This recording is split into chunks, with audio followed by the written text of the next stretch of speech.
Baik, Assalamualaikum warahmatullahi wabarakatuh.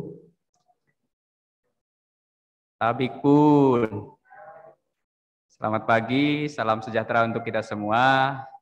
Ya, terima kasih ya. Saya manggilnya teman-teman saja mungkin ya, karena mungkin umur kita nggak beda-beda jauh lah ya. Ya, perkenalkan saya Irwan Dhani. Ya, eh, mungkin sebuah kehormatan ya bagi saya dosen UIN diundang di ITERA Pak Arif. Ya biasanya cuman mungkin nganter ataupun ketemu teman-teman kolega di sini gitu. Nah sekarang Pak Arif manggil saya untuk beberapa hal kita sharing berkaitan dengan analisis bibliometrik ya, jadi seminar. Baik, tadi sebenarnya setting saya mau berdiri Pak, cuman karena mic-nya nggak bisa digondol, jadi saya duduk, jadi saya harus duduk ya, sehingga harus berbagi dengan teman-teman yang ada di di belahan bumi online ya. Ya, baik. Eh, Sebelum kita memulai materi, mungkin saya ingin bertanya dulu nih. Ini ada yang dosen tidak? Atau semua mahasiswa? Oke, oh ada Bapak dosennya. Oke, satu, selain Pak Arif maksud saya. Dua, oke, baik. Selebihnya mahasiswa akhir atau tingkat awal ini? Atau sudah tingkat antah berantah? Oke ya, yang pasti yang hadir di sini saya yakin teman-teman yang sudah punya kegalauan khusus ya, kegalauan yang mungkin sudah beberapa kali ketemu dosen pembimbing ya, beberapa kali mengalami mungkin Pak, pusing udah nggak kehitung nggak mungkin ya untuk menentukan tema riset atau mencari judul kok mumat sekali ya, kok bingung gitu ya. Nah, mudah-mudahan ya di sesi kita di pertemuan kita setengah hari ini paling tidak lah, saya tidak menjamin ini akan sembuh kegalauannya ya, tapi paling tidak sedikit mengarahkan bagi teman-teman semua untuk ya paling tidak ketemu lah titik terangnya mau ke arah mana ya riset dari atau tema-tema riset dari teman-teman semua gitu ya. Yang pasti ini sudah antar jurusan Pak ya, tidak satu jurusan tertentu ya kayaknya. Oke ya, jadi nanti teman-teman di praktek teman-teman bisa searching, bisa cari nanti sama-sama sesuai dengan riset ataupun tema masing-masingnya. Baik, sebelum kita mulai mungkin saya ingin menyampaikan ya capaian ataupun kegiatan pada hari ini ya, karena mungkin saya orang pedagogi ya, orang pendidikan, saya harus sampaikan dulu nih tujuan pembelajaran kita gitu ya. Yang pertama adalah harapannya teman-teman bisa memahami ya kenapa kita harus menggunakan salah satu software yang namanya Post-Viewer atau Publish and Perish ataupun kemudian Mendeley ya, atau apapun nanti ketika teman-teman mengeksplor lebih jauh ya, selain tiga ini ada banyak sekali ya. Kenapa harus dipetakan ya? Kenapa nambah-nambah kerjaan gitu dengan menggunakan kerjaan ini? Ya, saya kira ini bukan nambah kerjaan Pak Arif, justru malah mengarahkan kerjaan kita gitu ya, supaya lebih terarah. Kemudian sedikit ya, saya tidak bisa banyak menjelaskan berkaitan dengan bagaimana kita menggunakan ya tiga software ini, yaitu Publish or Perish, kemudian Mendeley dan Post-Viewer. Ya, harapan saya nanti teman-teman tiga tools ini, tiga alat ini bisa membantu teman-teman untuk mencari tema-tema riset yang paling tepat ya dan paling mendapatkan kebaruan. Kemudian yang ketiga mungkin kita akan praktek ya bagaimana mencari dan mendapatkan data-data atau metadata ya, artikel-artikel jurnal ataupun yang lainnya. Kemudian selanjutnya terakhir ya harapannya teman-teman menemukan ya tema-tema riset yang memang benar-benar ini yang diharapkan atau paling nggak meyakinkan. Udah milih tema risetnya udah ada nih tapi nggak yakin ini akan diterima atau tidak. Nah di sini kita coba untuk analisis, mudah-mudahan ketemu ya. Baik. Ya, mungkin ini logo apa ini? Kenal ya? Oke, seberapa sering teman-teman menggunakan ini? Sering ya? Oke, terutama mahasiswa tingkat akhir udah pasti sering ini. Bolak-balik sini ya. Kemudian ini? Ya, Scopus ya. Kemudian ini Web of Science, ya pernah dengar atau sudah sering mengunjungi? Ini kayaknya udah mulai agak bingung nih. Kalaupun nggak harus berbicara, mungkin dengan isyarat gerakan gitu, ngangguk atau geleng gitu mungkin ya, supaya agak lancar dikit peredaran darahnya. Ini agak beku ini Pak, dingin Pak ya. Oke, kemudian, nah ini crossref sudah pernah? Oke, geleng. Ini ya biasanya untuk apa ini? Ya, oke. Ada Sinta, ada Arjuna ya. Arjuna untuk akreditasinya. Ini yang orang-orang medis mungkin ya di Etara nggak ada fakultas kedokteran ya belum Pak ya? Oh biomedis ada ya. Nah, ini mungkin banyak ngambil database dari sini. Ini,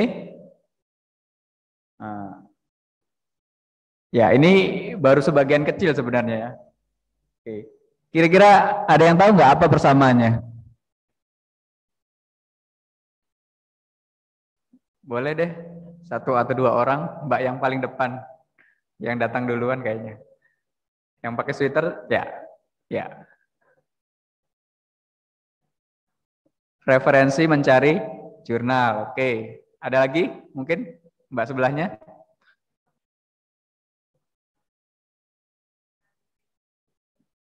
Oke, ya sudah tepat ya. Ya kalau mau nyari-nyari jurnal, ya ke arah sini. Ya. Nah, seberapa sering Anda semua mencari jurnal dan bagaimana cara mencarinya? Biasanya kayak gimana cara nyarinya? Diketik judulnya, diketik kata kuncinya, atau seperti apa?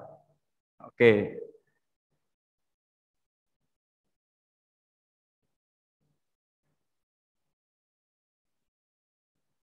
Ya, sama ya. Jadi ini yang dinamakan sebagai tempat kita untuk mencari jurnal. Ya, jadi di ini ada lembaga pengindeks ya. Ada lembaga pengindeks ataupun mesin pencari yang di situ ya berisi kumpulan metadata ataupun jurnal-jurnal ya. Jadi yang kalian cari dari kata kunci itu di call ya, dipanggil metadatanya ya. Bagi yang pernah publish jurnal, kalau teman-teman mengisi ketika mengisi atau mendaftar ya registrasi itu kan mengisi judul, kemudian abstrak ya, kata kunci, daftar pustaka ya di OJS-nya. Nah, itu kita sebenarnya sedang memasukkan metadata dan metadata itu disimpan di lembaga-lembaga pengindeks ini. Ya, ini saya pilih yang paling terkenal saja, yang paling sering digunakan oleh kita. Sebenarnya ada banyak sekali ya, bisa puluhan bahkan ratusan. Saya juga mungkin kehafal semuanya ya, tapi yang paling sering kita gunakan ya paling tidak inilah yang akan kita pakai nantinya ya. Ya. Nah, faktanya ya sampai dengan hari ini ya produksi artikel jurnal itu semakin bertambah ya. Jadi sehari itu mungkin bisa ribuan ya, bahkan puluhan ribu artikel dipublish di seluruh dunia. Nah, ya, jadi saking luar biasanya lautan informasi. Ya, jadi kalau namanya informasi itu sampai lautannya seperti ini gitu Pak Arif. Jadi kita makin bingung Pak ya. Sedikit saja mungkin kita sudah bingung, apalagi sebanyak ini gitu ya. Jadi ada yang menambah jutaan ya, puluhan juta. Saya melihat di satu publish misalkan Dewa aja ya, itu sudah sampai 7 juta sekian gitu untuk artikel, proceeding, bahkan laporan ilmiah gitu ya. Yang kita bisa akses, kita simpan, yang itu disimpan di mesin-mesin pengindeks yang tadi. Ya, oke ya. Jadi mungkin saya ingin tunjukkan ya.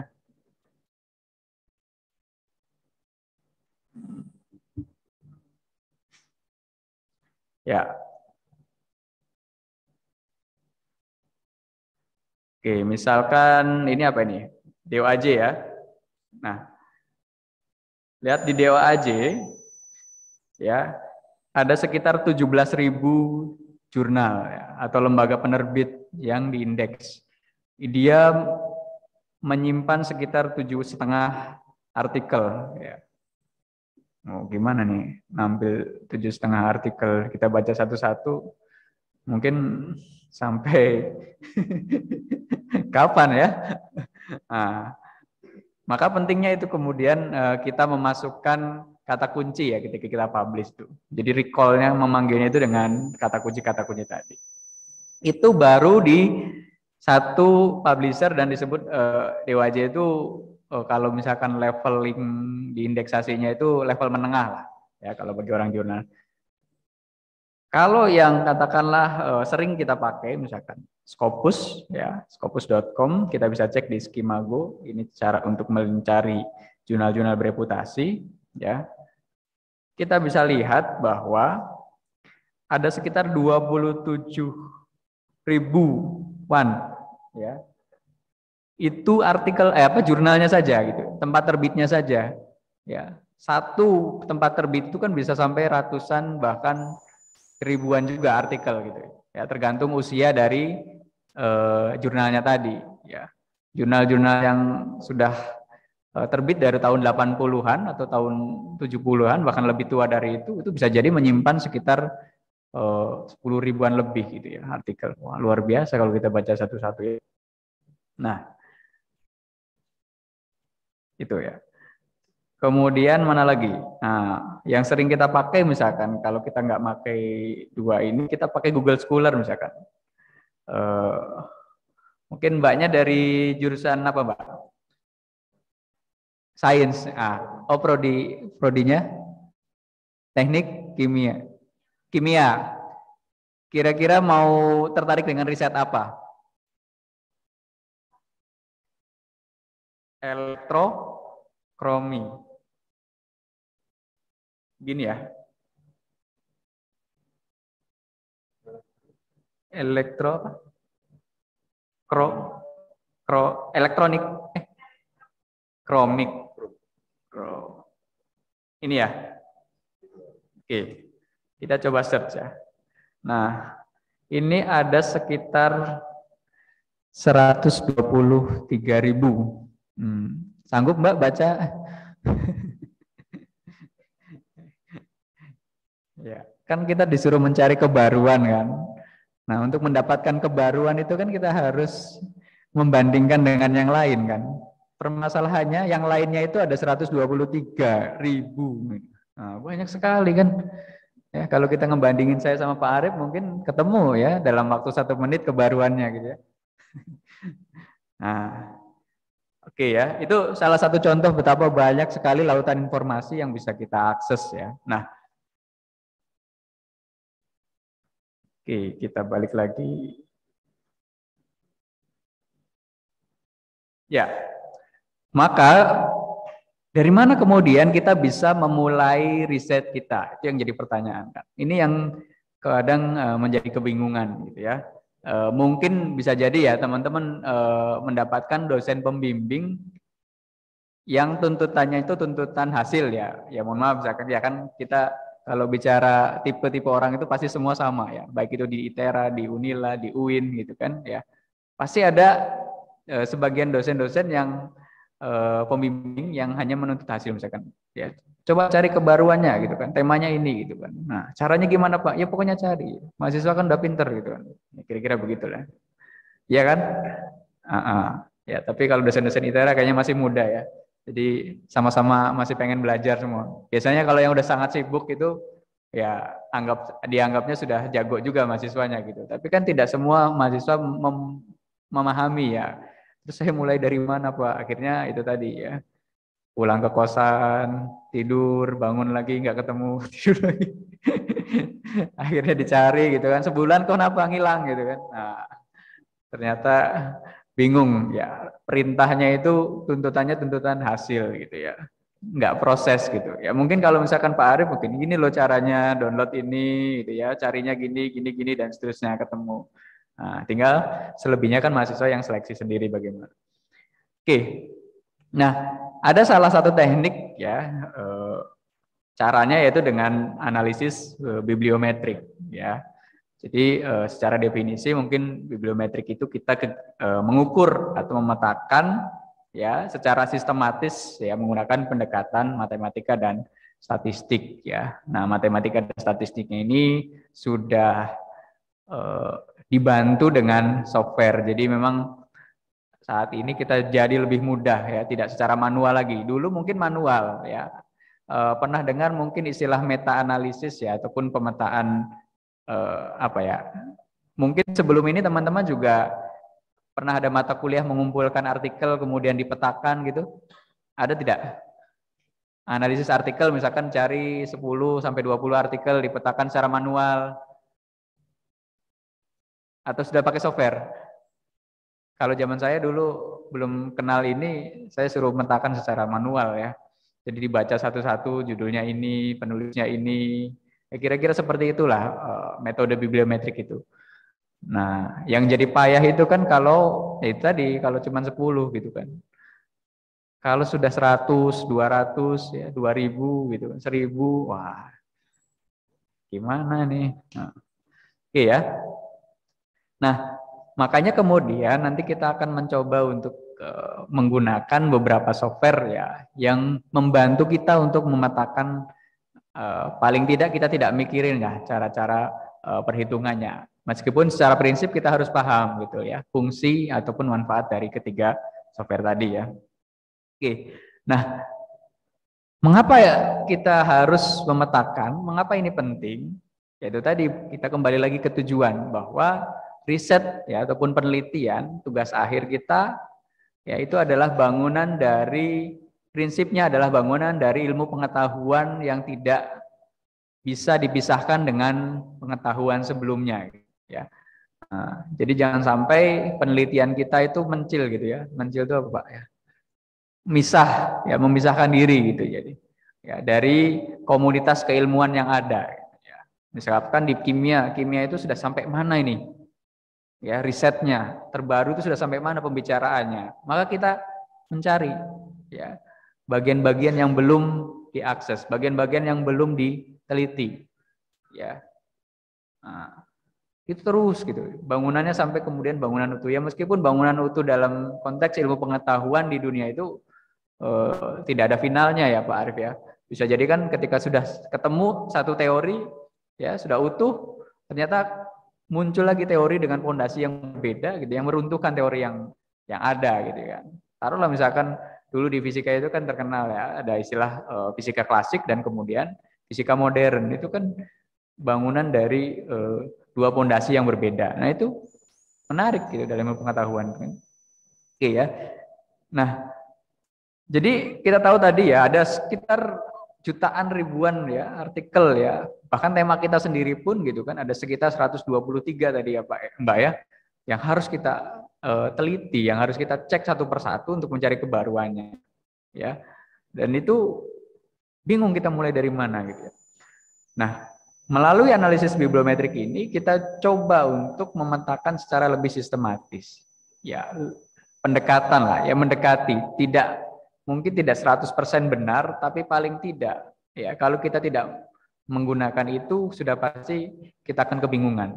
Ya, ini sebagai petunjuk saja ya, ngasih clue bahwa ini loh bidang riset yang harus kita ambil gitu dari pemetaan tadi. Nanti ya kita coba di praktek ya. Oke. Nah, kemudian kita juga bisa menentukan posisi riset kita itu di mana. Ya, jadi kalau ibarat bangunan gitu ya. Kita sudah bisa ngasih tahu ke dosen pembimbing, Pak, saya akan nyumbang di bagian ini, gitu ya. Nah, misalkan ini gedung kuliah umum, Pak ya, nah, di GKU gitu kan, saya akan nyumbang kursi di gedung di lantai 4 gitu kan. Yang penting nyumbang, ya, besar atau kecil sumbangannya, yang penting kita ngasih kontribusi terhadap bangunan ilmu pengetahuan. Nah, itu yang disebut sebagai membantu kita menentukan posisinya kita di mana gitu ya, daripada kemudian kita bikin yang besar ternyata tidak memberikan sumbangsih gitu misalkan ya.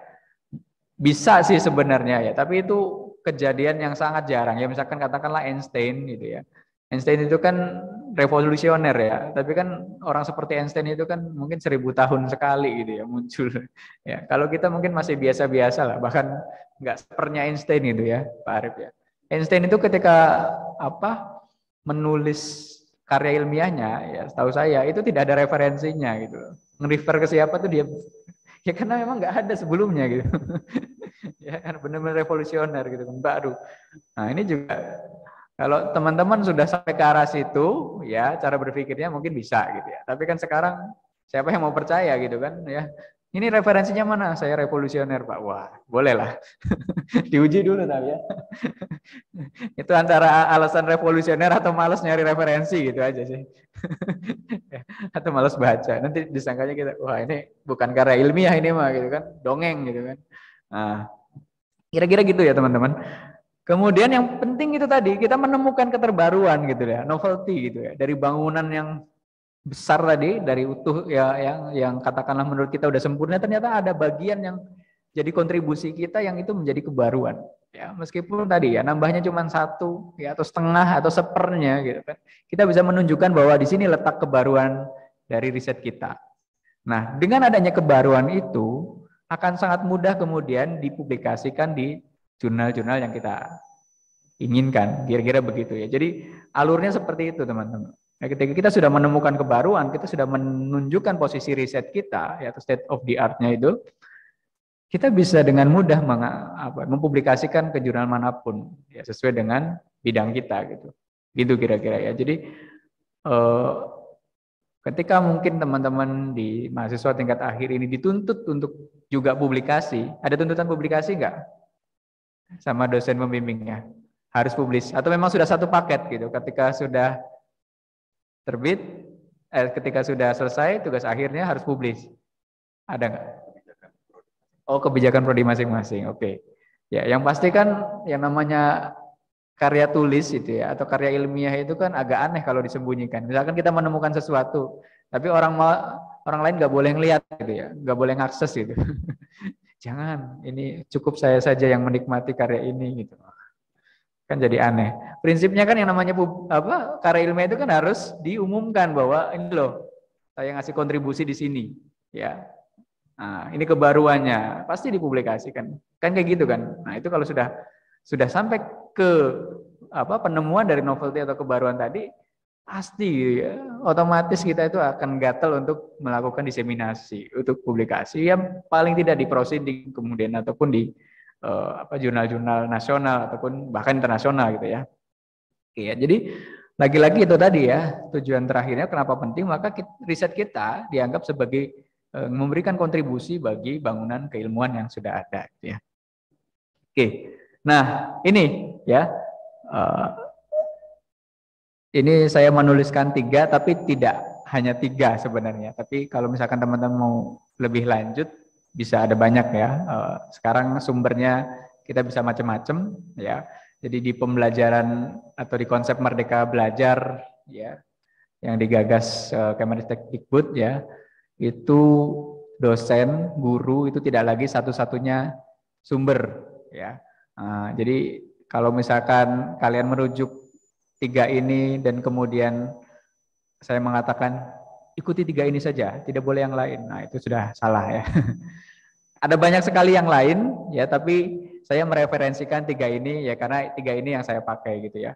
Kalau misalkan ada pembicara lain ataupun dosen lain yang mereferensikan ya mengasih saran yang lain, ya itu juga berarti beliau sudah menggunakan yang. Jadi kalian tinggal pilih saja mana yang menurut teman-teman paling pas ya. Nah, kita butuh 3 software ini ya, ada Publish or Perish, kemudian Mendeley dan PostViewer ya. Mungkin di antara 3 ini teman-teman sudah pernah kenal, sudah pernah pakai? Sudah ya? Wah, sudah berarti Pak. Yang tengah sudah. Yang belum, yang baru kenal kira-kira siapa? Boleh mungkin angkat tangan dulu. Wah, oh belum. Oke. Mendeley, oke. Kalau Publish or Perish, siapa yang sudah pernah pakai? Oke, good. Kemudian Mendeley, oke. Terus kemudian PostViewer, belum. Berarti one step lah ya, berarti ya. Tinggal memetakannya. Berarti kalau sudah ketemu database-nya, tinggal kemudian kita coba petakan ya. Jadi 3 software ini punya fungsi dan tugas masing-masing ya untuk saling melengkapi. Yang pertama publish on Paris ya. Jadi dari database yang banyak tadi, yang tadi saya contohkan ada 123 itu, kita bisa call, kita bisa panggil ya berdasarkan kata kunci yang kita inginkan. Ya, melalui software ini. Nanti kita akan menemukan. Nah, ya yang namanya software pasti punya keterbatasan. Ya. Tapi dia akan merekomendasikan ya artikel-artikel ataupun referensi yang paling sesuai dengan kebutuhan kita gitu. Kira-kira gitu ya. Kalau Google Scholar itu kan kalau dianggap sebagai tempat ya gudang, itu belum bisa membedakan mana yang barang yang kepakai, mana yang tidak dipakai, mana yang bersih, mana yang kotor, ya udahlah campur-campur di situlah ya. Nah, kita memilih-milih sendiri. Nah, di Publish or Perish kita bisa kategorisasi ya sesuai dengan harapan kita, ya sesuai dengan keinginan kita. Maka dia ibaratnya filter yang pertama kita bersihkan tuh. Ya, jadi yang kotor-kotor tadi sudah nggak keangkut lagi di Publish or Perish gitu misalkan. Ya, berdasarkan kategori tadi. Nah, kemudian Mendeley selain reference manager ya, ketika kita ngasih referensi di artikel-artikel kan biasanya pakai Mendeley, EndNote ya. Nah, kita bisa pakai ini untuk kemudian menseleksi juga ya. Jadi ada sebagian data yang di-publish or perish ya. Kan kita dapat database nanti di publish or perish. Nah, di database itu ya masih ada kotor-kotornya gitu loh. Ya dalam arti ya namanya database lagi-lagi software itu tidak bisa kita percaya 100%, tapi paling tidak kita bisa gunakan kalau kita tahu caranya ya.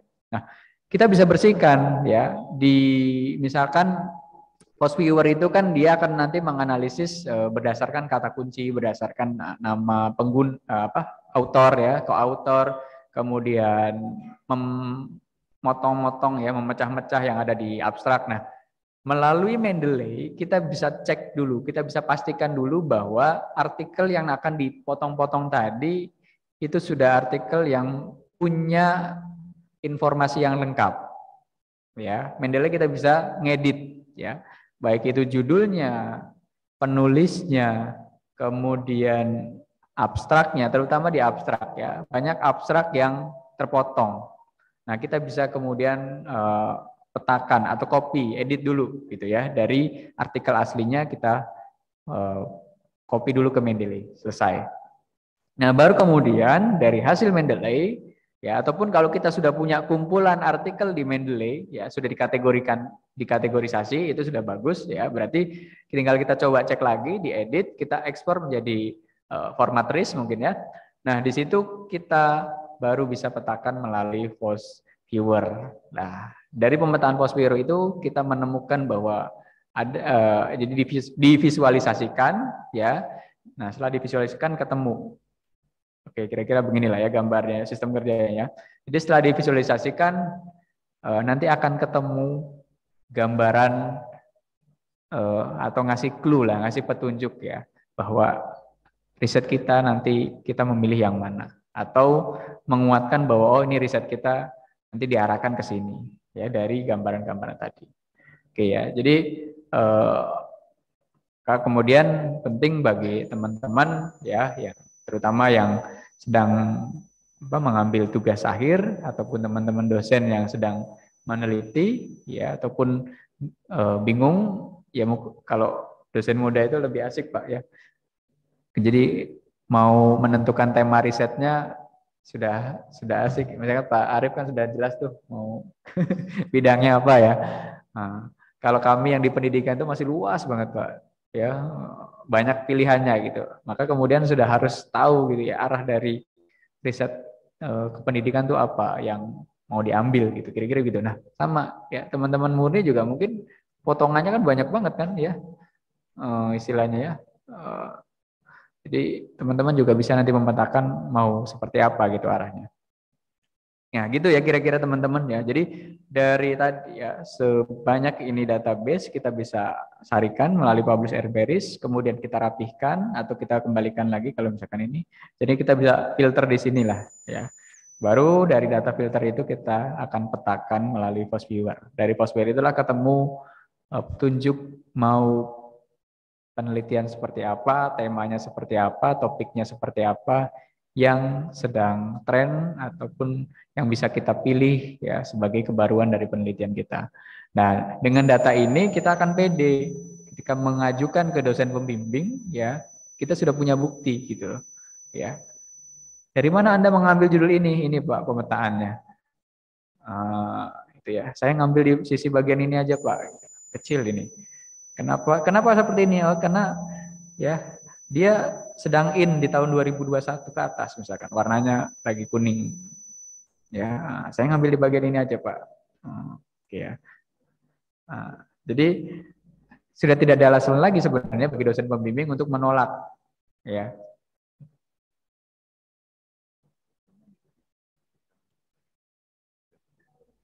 Oh, di series, oh ya, di F5 aja ya. Ini maksudnya. Oke. Ya, ini contoh ya. Ini belum dibersihin sebenarnya, tapi paling tidak gambarannya seperti ini. Nanti teman-teman ya untuk lingkaran-lingkaran besar yang berwarna ini kita bisa lihat dia nggak kelihatan ya. Jadi semakin ke kuning ini semakin baru ya. Jadi ketika kita mau ditanya kebaruannya, kita bisa lihat bahwa oh, kebaruan-kebaruan itu ya arahnya ke sini. Ya. Nah, oke, nanti kita coba diterapkan ya. Oke. Mungkin didemonstrasikan dulu ya.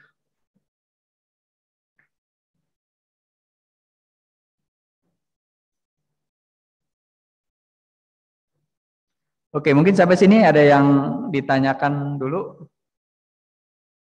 Ya, jadi harapan saya 1 dan 2 nanti kita bisa dapatkan ya di sesi pertama ini ya supaya nanti teman-teman bisa memahami baru kemudian setelah ini kita praktek ya bagaimana menggunakannya. Oke, nah inilah link softwarenya atau kalian kalau di Google tinggal ketik saja ya pasti ketemu. Salah ngetik juga udah pasti diarahkan ke situ ya karena memang sudah jadi apa rujukan umum ya bagi peneliti-peneliti ketika ingin memetakan. Oke.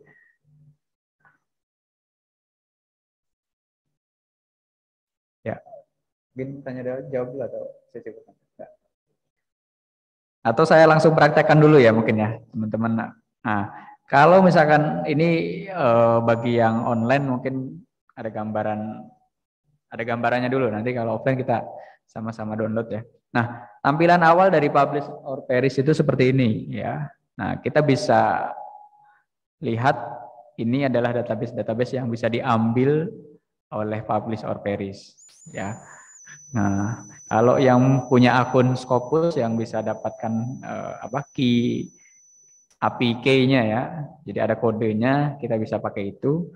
Atau kalaupun kalau Google itu ibaratnya semua bisa diambil sih. Ya, jadi walaupun kalau Scopus kan belum tentu ya, dia bisa ngambil data dari Web of Science kecuali jurnalnya terindeks di dua hal ini di Web of Science dan Scopus, baru kita bisa ngambil di Scopus juga. Atau begitu juga sebaliknya, Web of Science bisa belum tentu ada data dari Scopusnya gitu. Nah, tapi kalau Google Scholar GS itu semua bisa diambil ya. Hampir ya 90% ke atas lah, 99% kecuali memang database-nya error ya. Oke ya, saya contohkan yang paling general saja ya, Google Scholar. Dan ini kalau kita bisa mengelolanya dengan baik, walaupun database dari Google Scholar pun itu bisa ketemu gitu ya, ketemu tepat ya. Tinggal kita proses manual di seleksi artikelnya. Oke ya, saya contohkan. Nah, ketika kita klik Google Scholar, ketemu ada isian-isian seperti ini ya. Oke. Tadi Mbaknya tentang apa? Elektrokromik ya. Oke, saya ambil contoh. Autor, kalau kita pengen menuliskan nama penulisnya, ya, tapi kalau cuma satu penulis kan ketemunya sedikit ya. Biasanya ini kalau lembaga ya, jadi kalau misalkan ITERA mau Pak Arif misalkan diminta untuk ngecek ya database dari teman-teman dosen, ya, seberapa aktif mereka melakukan publikasi, nah, kita cari saja dari sini gitu. Nah, ya nama Pak Arif, kemudian dari tahun berapa ke berapa, gitu ya. Nah, ya misalkan nama Bapak gitu ya.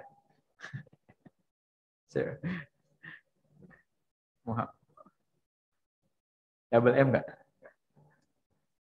Arif F titik. Oke. Coba kita cari ya. Nah, ini ada yang memang benar, ada yang sama karena kan nama Pak Arif kan banyak ya.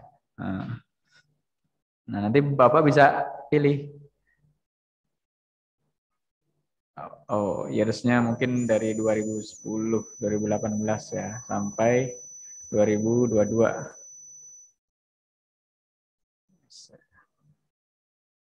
Nah, kita bisa seleksi dari sini. Kita klik.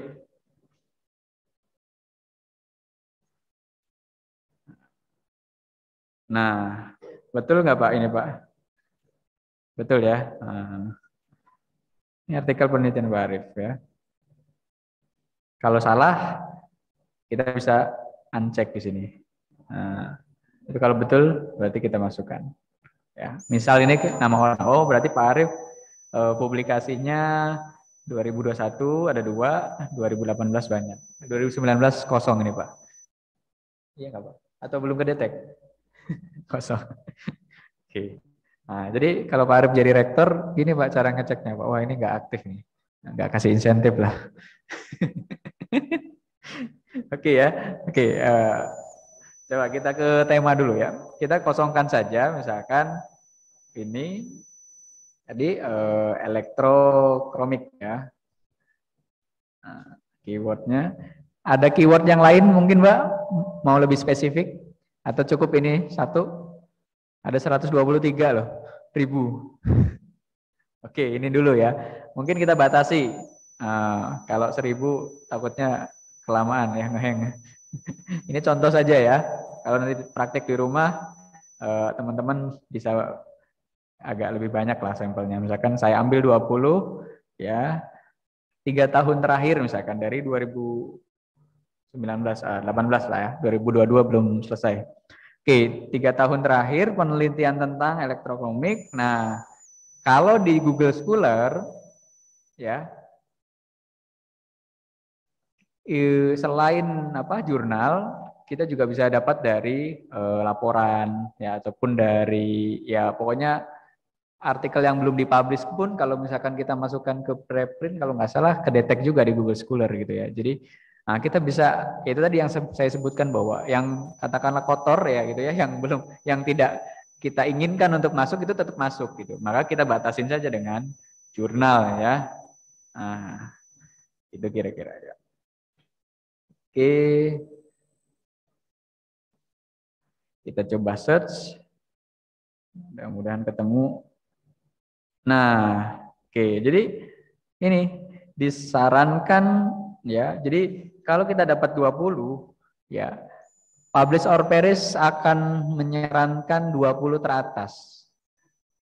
Ya, jadi seleksinya di situ. Jadi kita bisa ketatkan gitu dari kategori-kategori ini. Ya, mana yang mau kita inginkan. Itu juga masih kita seleksi lagi. Bisa kita uncheck lagi mana yang bisa kita pakai, mana yang enggak. Dengan cara apa? Ya tadi kita double klik. Oh ini masuk ya, sign direct kan. Oh ini udah paling tingginya ya. Susah ini masuk tembus ke sini. Masa ya kita nggak refer kan? Mau nge-refer mana lagi, Pak? Kalau ini nggak direferensi. Kira-kira begitu ya. Jadi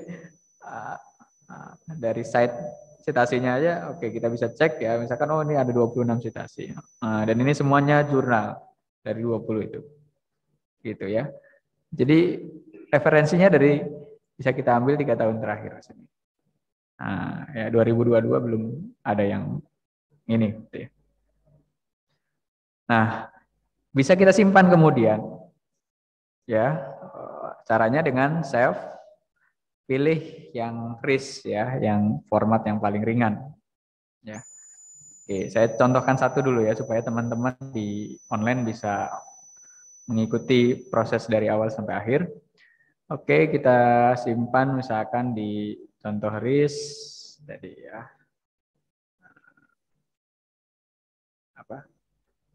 Apa tadi lupa? Elektrom.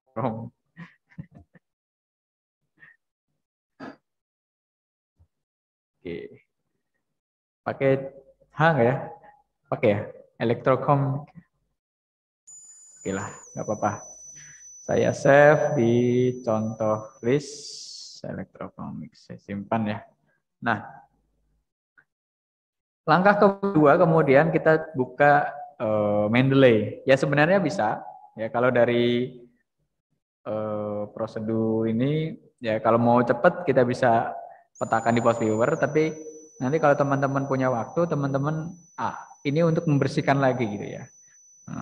Jadi kita pilih yang benar-benar menurut kita paling sesuai ataupun datanya kita lengkapi karena viewer itu ngambil mengambil itunya pemetaannya ya memang benar-benar dari data. Semakin kita lengkapi datanya, ya datanya semakin bagus. Kira-kira begitulah ya.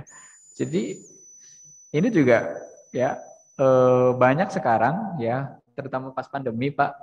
Mungkin saya juga baru ini juga kali ya.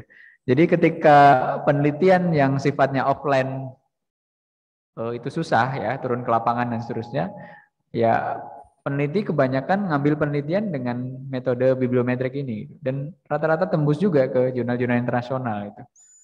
Gitu ya. Jadi artinya penelitian tentang bibliometrik sendiri pun proses dari seperti ini pun itu bisa jadi jurnal, itu bisa jadi artikel gitu. Ya, itu bisa dipublikasikan bahkan ya jurnal-jurnal Scopus ataupun Web of Science pun mau menerima itu gitu ya.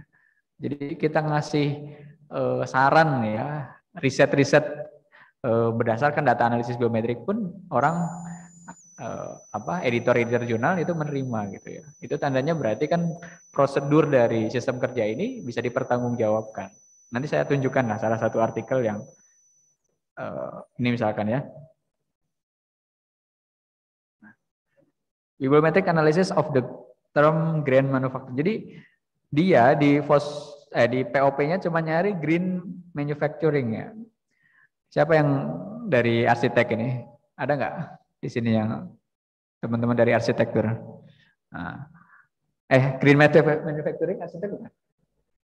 Manufacture bisa semua ya? Oke.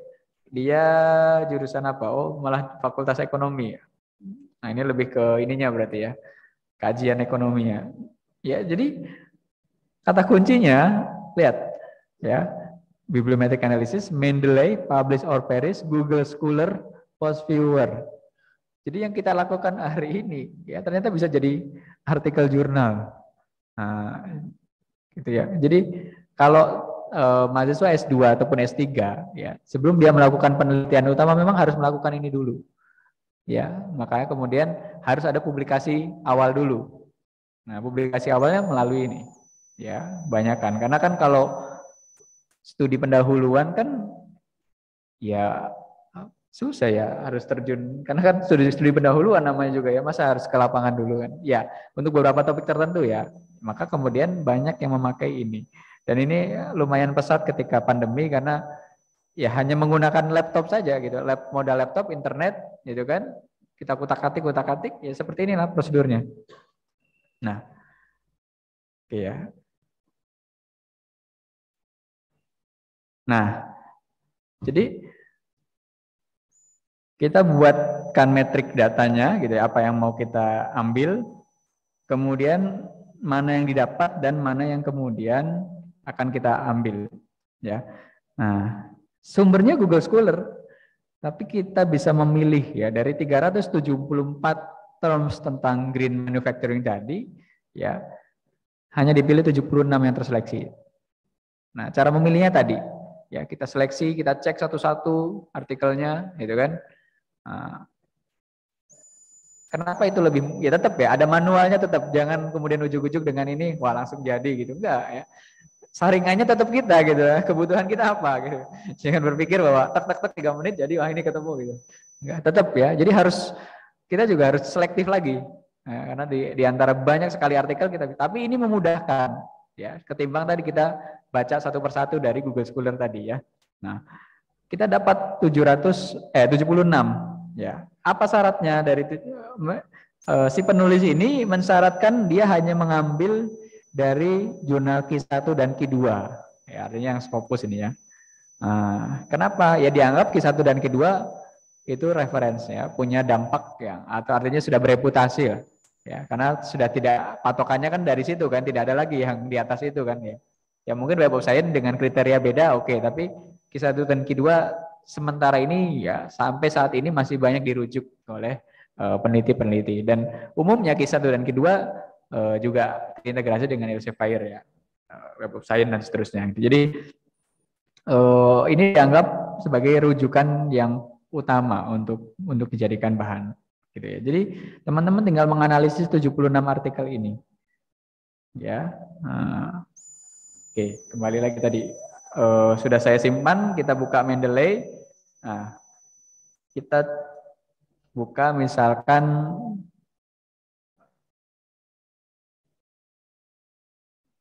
contoh 1 ya.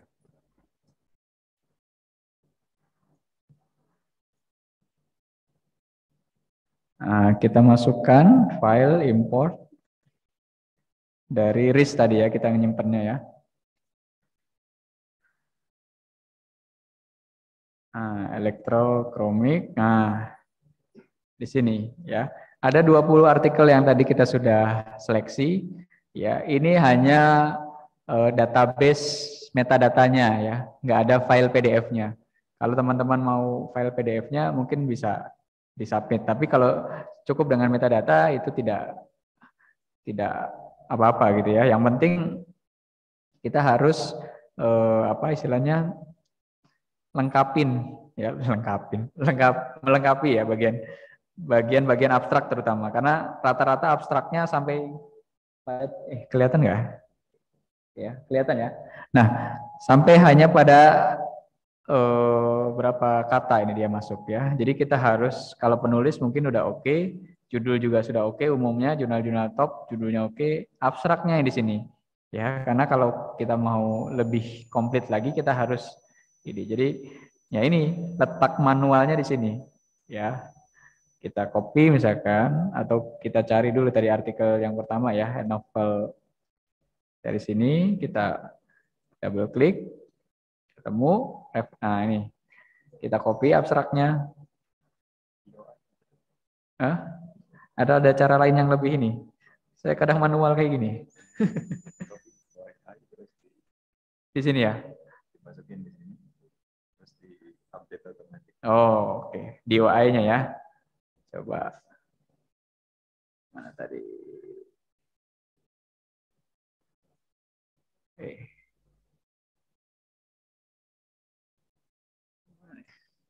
Oh ini ya. DOI-nya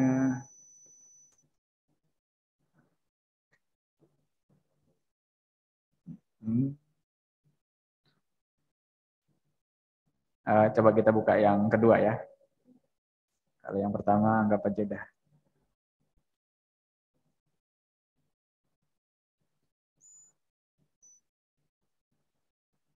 Nah ini malah nggak ada ininya Pak. Oh ini abstraknya, DOI-nya. Oke. Yang kedua, terus sinkron.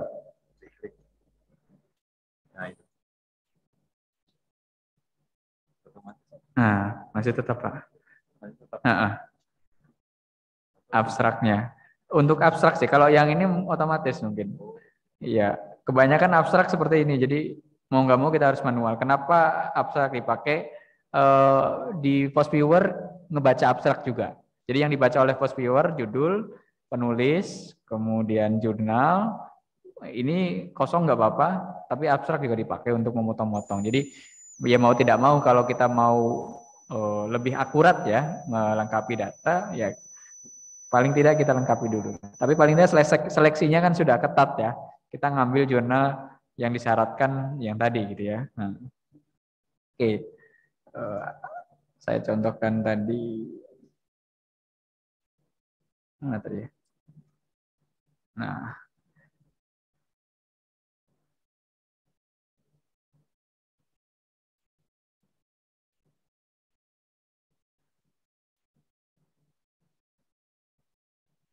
oke, anggap saja dua ini mewakili ya.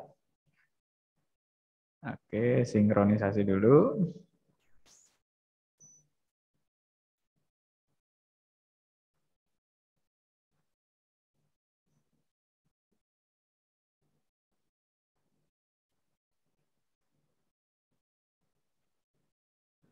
Ya, kita bisa simpan dengan cara mengekspor, ya ekspor, oke, ke RIS tadi, nah, dua gitu ya, delay, save. Nah, oke ya. Jadi setelah kita lengkapi semua abstraknya, kita bisa simpan, ya, anggap saja sudah semua. Kita kemudian buka FOSS Viewer, ya. Nah, oke, tampilan FOSS Viewer seperti ini. Ya, di sebelah kiri ada menu-menu ya, create, open, save, share dan seterusnya. Kemudian sebelah kanan nanti ada visualisasi ini untuk mengatur visualisasinya ya. Oke, pertama kita create dulu ya, buat ya. Nah, di sini tersedia 3 opsi ya. Opsi pertama, apabila kita sudah punya data FOSS Viewer, kita pakai yang ini. Kemudian opsi yang kedua, kalau kita ingin memetakan co-authorship ya, keyword, co-occurrence, citation, bibliografi atau co-citation ya. Jadi berdasarkan data bibliografi. Jadi kalau keterhubungan antara penulis, kemudian negara-negara mana yang meneliti tentang itu, terus kemudian penulis dan tema risetnya, itu bisa kita pakai ini mapnya. Nah, kalau yang ketiga ini untuk sama dengan di atas ya, tapi ini basisnya adalah terhadap teks data, terhadap judul ya, kemudian abstrak. Jadi kita memetakan kata kunci yang sudah kita buat tadi.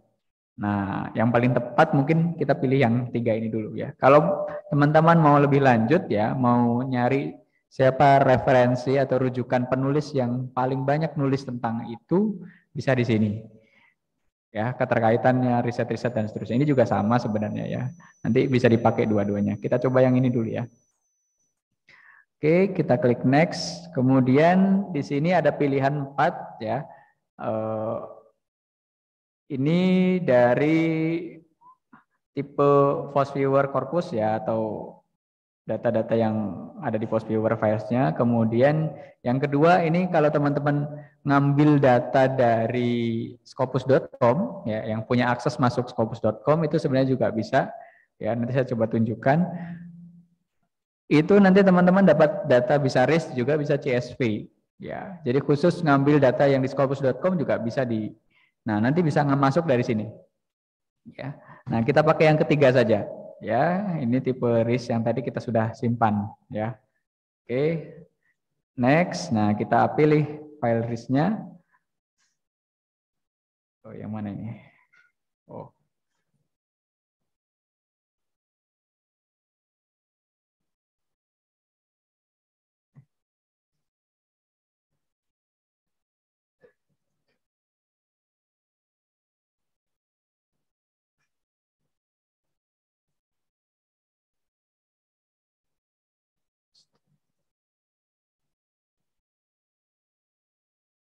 Oke, yang tadi ini ya, electrochromic 2 Mendeley RIS, oke. Kemudian, nah ini bisa lebih dari satu sebenarnya, ya.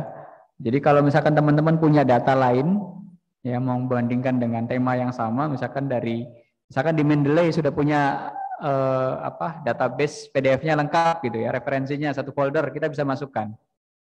Gitu ya. Nah, kita contohkan satu dulu ya. Kita juga bisa membandingkan juga dengan tema lain, topik lain. Hubungannya seperti apa? Nah, oke, kita pilih satu dulu, kita next. Nah, kita pilih title dan abstrak untuk mengambil terms-nya. Ya sebenarnya tadi bisa, ya judul saja juga bisa, atau abstrak saja juga bisa. Ya, tapi kalau mau lebih ini lagi kita pilih aja title dan abstrak ya. Jadi ngambil database-nya tadi ya, ngebacanya Foursquare itu dari judul, dipotong-potong per kata, di abstrak juga sama. Oke, kita pilih next. Ini biarkan saja default-nya. Nah, di ekstrak. Oke, ada penghitungan secara binari itu 01 ya, atau full ya. Nah, kita pilih yang full saja. Nah, ini Treosaurus ini untuk kata kunci yang pengen kita benerin ya. Misalkan nama Pak Arif ada banyak nih versinya di Scopus, di WOS gitu kan. Atau nama saya biasanya nih, saya kan nama tunggal nih ya, yang bentar lagi dipunahkan oleh satu kata saya Pak. Jadi harus dua kata kan sekarang kan kalau mau bikin KTP. Nah, saya satu kata ini harus ganti nama saya ini. Nah, biasanya di di pengisian database itu nggak mau satu kata kan, ada first name, ada nama tengah, ada nama akhir kan. Nah, saya ya udah mau nggak mau saya harus nulis dua gitu loh, Irwan Dhani di nama pertama dan Irwan Dhani di nama akhir. Nah, akhirnya muncul dua versi, ada Irwan Dhani, ada Irwan Dhani I gitu ya. Oh, macam-macam lah pokoknya. Jadi saya paling rajin ke Scopus kadang ketika ada publish baru tuh banyak ID-nya Pak. Karena versinya beda-beda, akhirnya saya gabung gitu. Ya gitu kira-kira ya. Nah, jadi kalau kalian nanti teman-teman punya anak maksimal 3 nama ya. 4 nama juga ngerepotin, apalagi 5 kata, sorry ya, 5 kata. 3 kata aja. Ya, karena ya harapannya ya paling tidak anak kita punya publikasi ya. Ketika dia publikasi cukup ngisi 3 itu gitu ya. Ya, gitu ya. Jadi ada nama pertama, nama tengah sama nama akhir. Nah, Pak Arif udah tepat nih. 3 kata, Pak. Jadi orang tua Pak Arif ini berpikir ini. Visioner. Oke ya, jadi kita pilih full counting dan untuk nama yang kalau mau kita benarkan di sini kita. Nah, jadi misalkan ada agent yang salah dan seterusnya, kalau kita udah cek kita benarkan di sini. Kita pilih next. Nah, ini terms-nya. Jadi yang muncul apa threshold itu apa Pak?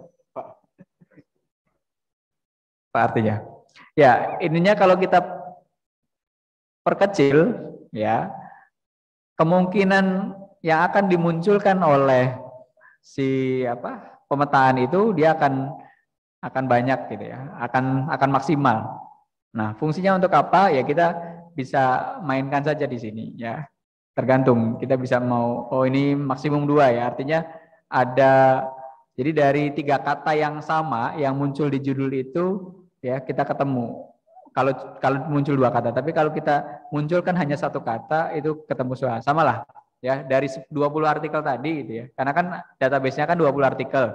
Nah, dari 20 artikel tadi ya, kalau kita hanya memunculkan terms 1 kata itu dapat semua. 20 artikel tadi diakomodir. Tapi kalau kita mau seleksi lebih ketat lagi, hanya boleh artikel yang muncul 2 kata, maka hanya ada 2, hanya ketemu 6. Ya, artikel yang memunculkan 2 kata yang sama gitu. Ya. Nah, oke ya. Karena artikelnya kita sedikit, kita coba 1 saja ya. Kita pilih next. Nah, kita maksimalkan saja ya dari itu menjadi 40 ya. Jadi for each of the 40 term, nah yang relevan itu sekitar 20%, hanya 60%. Oke, kita masukkan 40 saja ya di petanya, kita supaya bisa punya alternatif lah. Oke, nah ini kata-kata yang dipetakan, yang sudah dipecah. Ya. Ada film, ada Krishna. Kita bisa checklist juga. Jadi tadi perhitungan secara softwarenya ya, kita diminta klarifikasi juga mana kata-kata yang menurut yang masuk seleksi dengan kita atau tidak gitu. Misalkan ada kata yang itu ada masuk gak ya? Masuk ya. Ya, saya nggak ngerti. ITO, itu sih. Ya itulah kira-kira ya. Jadi teman-teman tahu sendiri mana yang menurut teman-teman dimasukkan atau tidak gitu. Ya. Nah ini saya kira tadi seleksinya sudah ketat di POP-nya, sudah 20 artikel. Cukup lah ya, kita masukkan semua ya. Oke, kita klik finish. Nah, gini jadi bentuknya ya. Wih, keren Pak. Kok saya nggak nemu gini Pak? Berarti data saya terlalu banyak berarti ya. Nah, gini teman-teman ya ketemunya ya. Saya geser dulu. Jadi secara visualisasi ya hanya ada satu klaster yang bicara tentang tadi ya. Tapi jejaringnya, wah ini harus sangat berhubungan ini ya. Kita coba overlay-nya. Nah ini, ini 3 tahun terakhir ya. Oke. Nah, bagaimana kemudian kita menemukan kebaruannya? Nah kita bisa lihat dari sini aja. Nah, ini menunjukkan kepadatan ya, atau densitas ya. Jadi semakin terang itu semakin banyak ya, artinya referensi ataupun jurnal ataupun publikasi tentang ITO, tentang kristalin ya, film dan seterusnya itu sudah banyak ya. Ini menunjukkan berarti kebaruannya sudah mulai berkurang nih. Ya, kita harus combine dengan yang lain nih. Mana yang agak-agak redup-redup inilah yang jadi kita gedein. Oh, ini nih ada flexibility gitu. Kan kalau pas kayak gini kan buram tuh. Nih ada durable, ada high perform, ya. Yang kecil-kecil inilah yang menjadi kebaruan yang kita bisa pilih sebagai kebaruan. Gitu ya. Yang buram-buram ini. Jadi artinya belum padat belum banyak. Ya, belum banyak artikel tentang ini. Ya meskipun tadi ya datanya cuma 20, tapi kan itu sudah selektif kan. Jurnal-jurnal top gitu katakanlah ya. Nah, berarti yang tembus penelitian tentang ini itu belum banyak di jurnal top gitu loh. Nah, artinya kan kebaruannya masih bisa jadi masih diteliti ya, bisa jadi belum selesai gitu. Sehingga jurnal-jurnal yang top belum mau publikasi tentang ini. Karena belum selesai mungkin penelitiannya. Jadi bisa jadi ya, saya kalau topiknya nanti saya serahkan ke teman-teman semua. Yang pasti dari bacaan ini kita bisa lihat mana yang berpeluang menjadi tema riset kita. Ya, mana yang menjadi kebaruannya. Oke ya. Gitu ya teman-teman, bisa dilihat. Nah, ini ada PET. PET dibacanya apa? PAT. PET.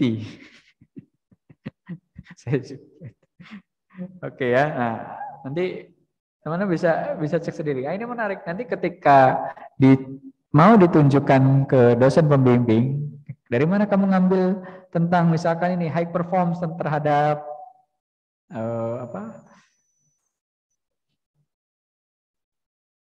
elektrokromik ya.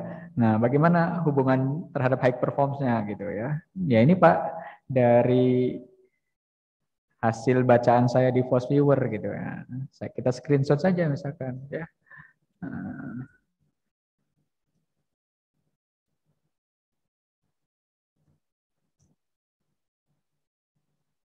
Kita padatkan.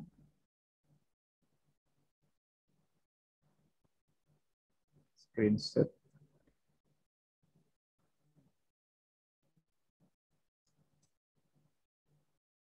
Oke.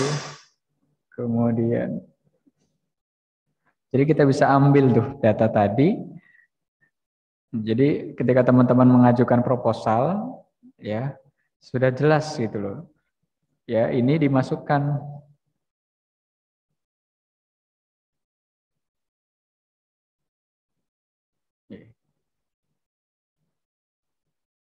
Jadi density-nya, overlay-nya. Nah, jadi setelah judul, latar belakang, dan seterusnya, masukkan ini. Ya, ini penting.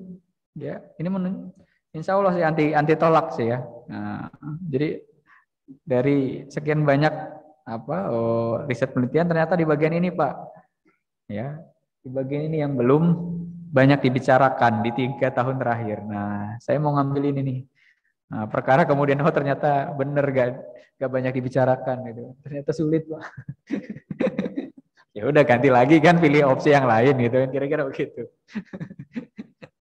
Nah, jadi teman-teman punya gambaran di situ gitu ya. Opsi-opsi penelitian tentang apa tadi elektrokromik tadi gitu kan. Itu bisa beberapa yang bisa dipilih ya tema-temanya.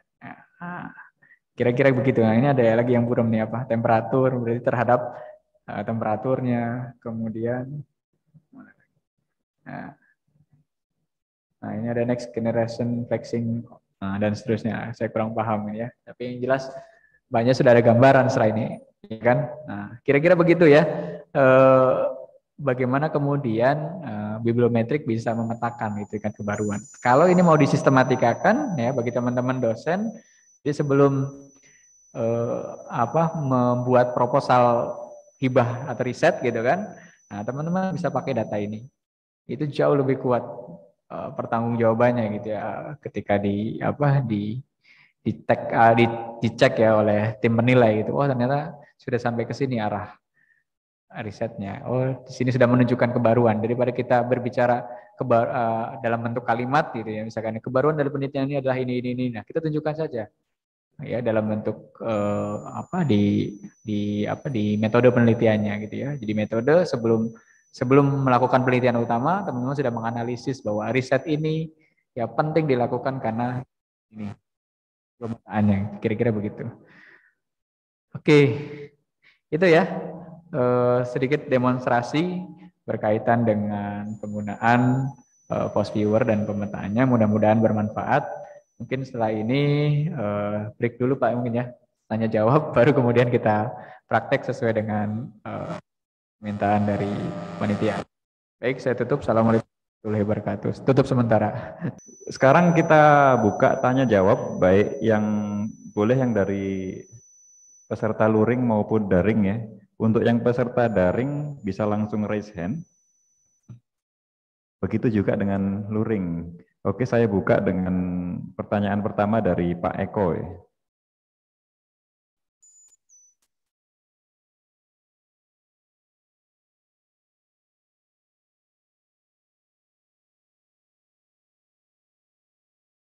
Terima kasih kepada Pak Eko. Saya coba rangkum ya. Jadi tadi Pak Eko menyarankan untuk memasukkan topik ini dalam mata kuliah metodologi penelitian ya. Nah, ini tergantung prodi mungkin ya kebijakan. Tapi mungkin dari prodi sains ada beberapa yang memasukkan ya. Terus pertanyaan pertama tentang apakah selain abstrak, keyword, judul, dan autor, apakah ada kriteria yang lain untuk dimasukkan dalam seleksi. Terus yang kedua tentang cara membaca lebih mendalam tentang post viewer ya, tentang pemetaannya. Ini buat peserta luring yang mungkin tadi kurang bisa mendengar ya. Oke, baik, terima kasih Pak Arif. Ya, Pak Eko, salam kenal ya.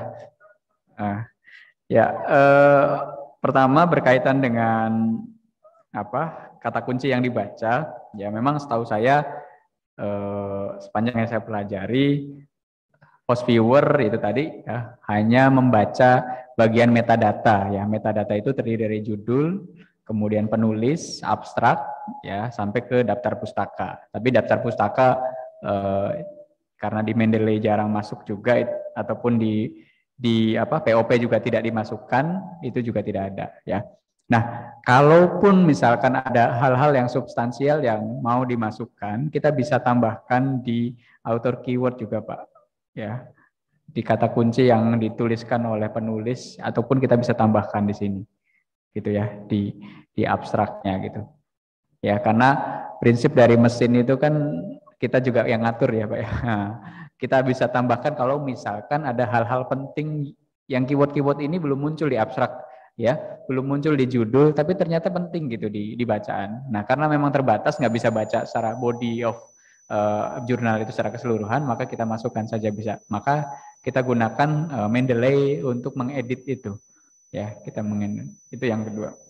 Kemudian cara membaca ya, karena yang saya contohkan hanya 20 artikel, mungkin jadi agak ini ya, agak sedikit apa ya, belum terlihat lah ya ininya ya. Saya coba untuk tunjukkan mungkin riset saya yang bukan yang lumayan banyak gitu ya ininya, datanya. Misalkan saya digital create atau pedagogi kritis ya. Ini misalkan saya ngambil semua ini ya. Wah ini kepadatan juga takutnya ngeheng. Kemarin oke lah saya ambil dua misalnya. Yang database 10 tahun sama yang data Scopus 10 tahun misalkan. Ini juga sebenarnya belum saya seleksi tapi paling tidak kita mau lihat bagaimana kita membaca konektivitasnya ya. Oke. Nah, di sini kalau kita menggunakan 10 tadi ya pengulangan kata yang sama, kita hanya menemukan keterhubungan sebanyak 119. Tapi kalau kita turunkan itu semakin banyak. Kita turunkan. Nah, ini menjadi semakin banyak ya. Nah, oke, kita ambil moderat saja misalkan 5, ya ini ada 301 hubungan. Kita next. Oke, kita maksimalkan 301 misalkan. Nah, ini muncul ya. Teman-teman bisa checklist sendiri. Sebenarnya ada yang masuk, ada yang enggak ya, tapi kita anggap ini kata kunci yang penting yang sudah dipotong-potong ya, kita bisa checklist semua, tapi kalau misalkan ada yang enggak sesuai kita bisa uncheck ya. Oke, kita klik finish. Nah, seperti ini, Pak. Ya. Kalau datanya banyak. Ya. Nah, ini jadi lebih belantara lagi ya. Kita bisa besarkan gitu kan. Di sini ada 4 klaster ya. Bahkan ada 10 ya. Misalkan pedagogi kritis di klaster yang pertama, kemudian nah kita bisa cek nih. Ya, ada banyaknya. Misalkan ini. Ya, ini mencil nih. Belum ada keterhubungan gitu ya. Nah, kita bisa baca bahwa artikel tentang ini masih sedikit dan bisa jadi belum dihubungkan dengan pedagogi kritisnya itu sendiri gitu misalkan. Nah, itu kan sudah jadi satu terms peluang kan. Saya mau ngambil bagian ini, mau menghubungkan ini. Udah jadi peluang riset. Ya, jadi ketika kita publish nanti akan muncul ya hubungan ini dari hasil riset kita. Kita udah ngasih satu ini gitu loh, satu masukan kepada riset kita gitu. Kan kira-kira gitu ya. Nah, gampang bacaan sederhananya gitu. Daripada misalkan kita ngambil tema besar ini gitu. Tema besar oke, ya, tapi terhadap apa? Misalkan biasanya gitu kan ada variabel bebas, variabel terikat kan. Nah, terhadap apanya yang akan kita cari? Yang akan kita cari di sini gitu loh. Nah, nyarinya ya tentu berdasarkan mana yang sedang dibicarakan ya yang terbaru dan mana yang masih sedikit dibicarakan. Itu yang jadi peluang ya. Nah, kalau kita lihat densitasnya. Nah, ini kan kecil banget tuh. Ya dibandingkan ini yang padat ya, orang banyak menulis tentang ini mungkin ya namanya pedagogi ya dari lahir bicara pendidikan itu sudah ada gitu ya, udah padat sekali ya. Tapi variasi terhadap kondisi kekinian itu seperti apa gitu ya. Kalau saya orang pendidikan berarti kan bagaimana cara mengatasi learning loss ya.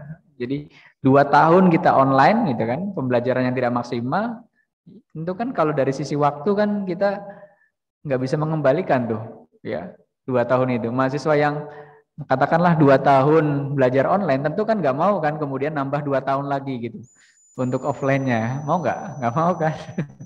Ya, tapi kan secara kemudian tanggung jawab pedagogi ya pendidikan gitu kan. Ini harus ditambal nih pakai apa? Nah, para pakar pendidikan masih kebingungan gitu, nyari percepatannya pakai metode cara apa gitu. Maka akhirnya muncul istilah hybrid ya. Oke, dipadukan ataupun misalkan flip classroom gitu kan.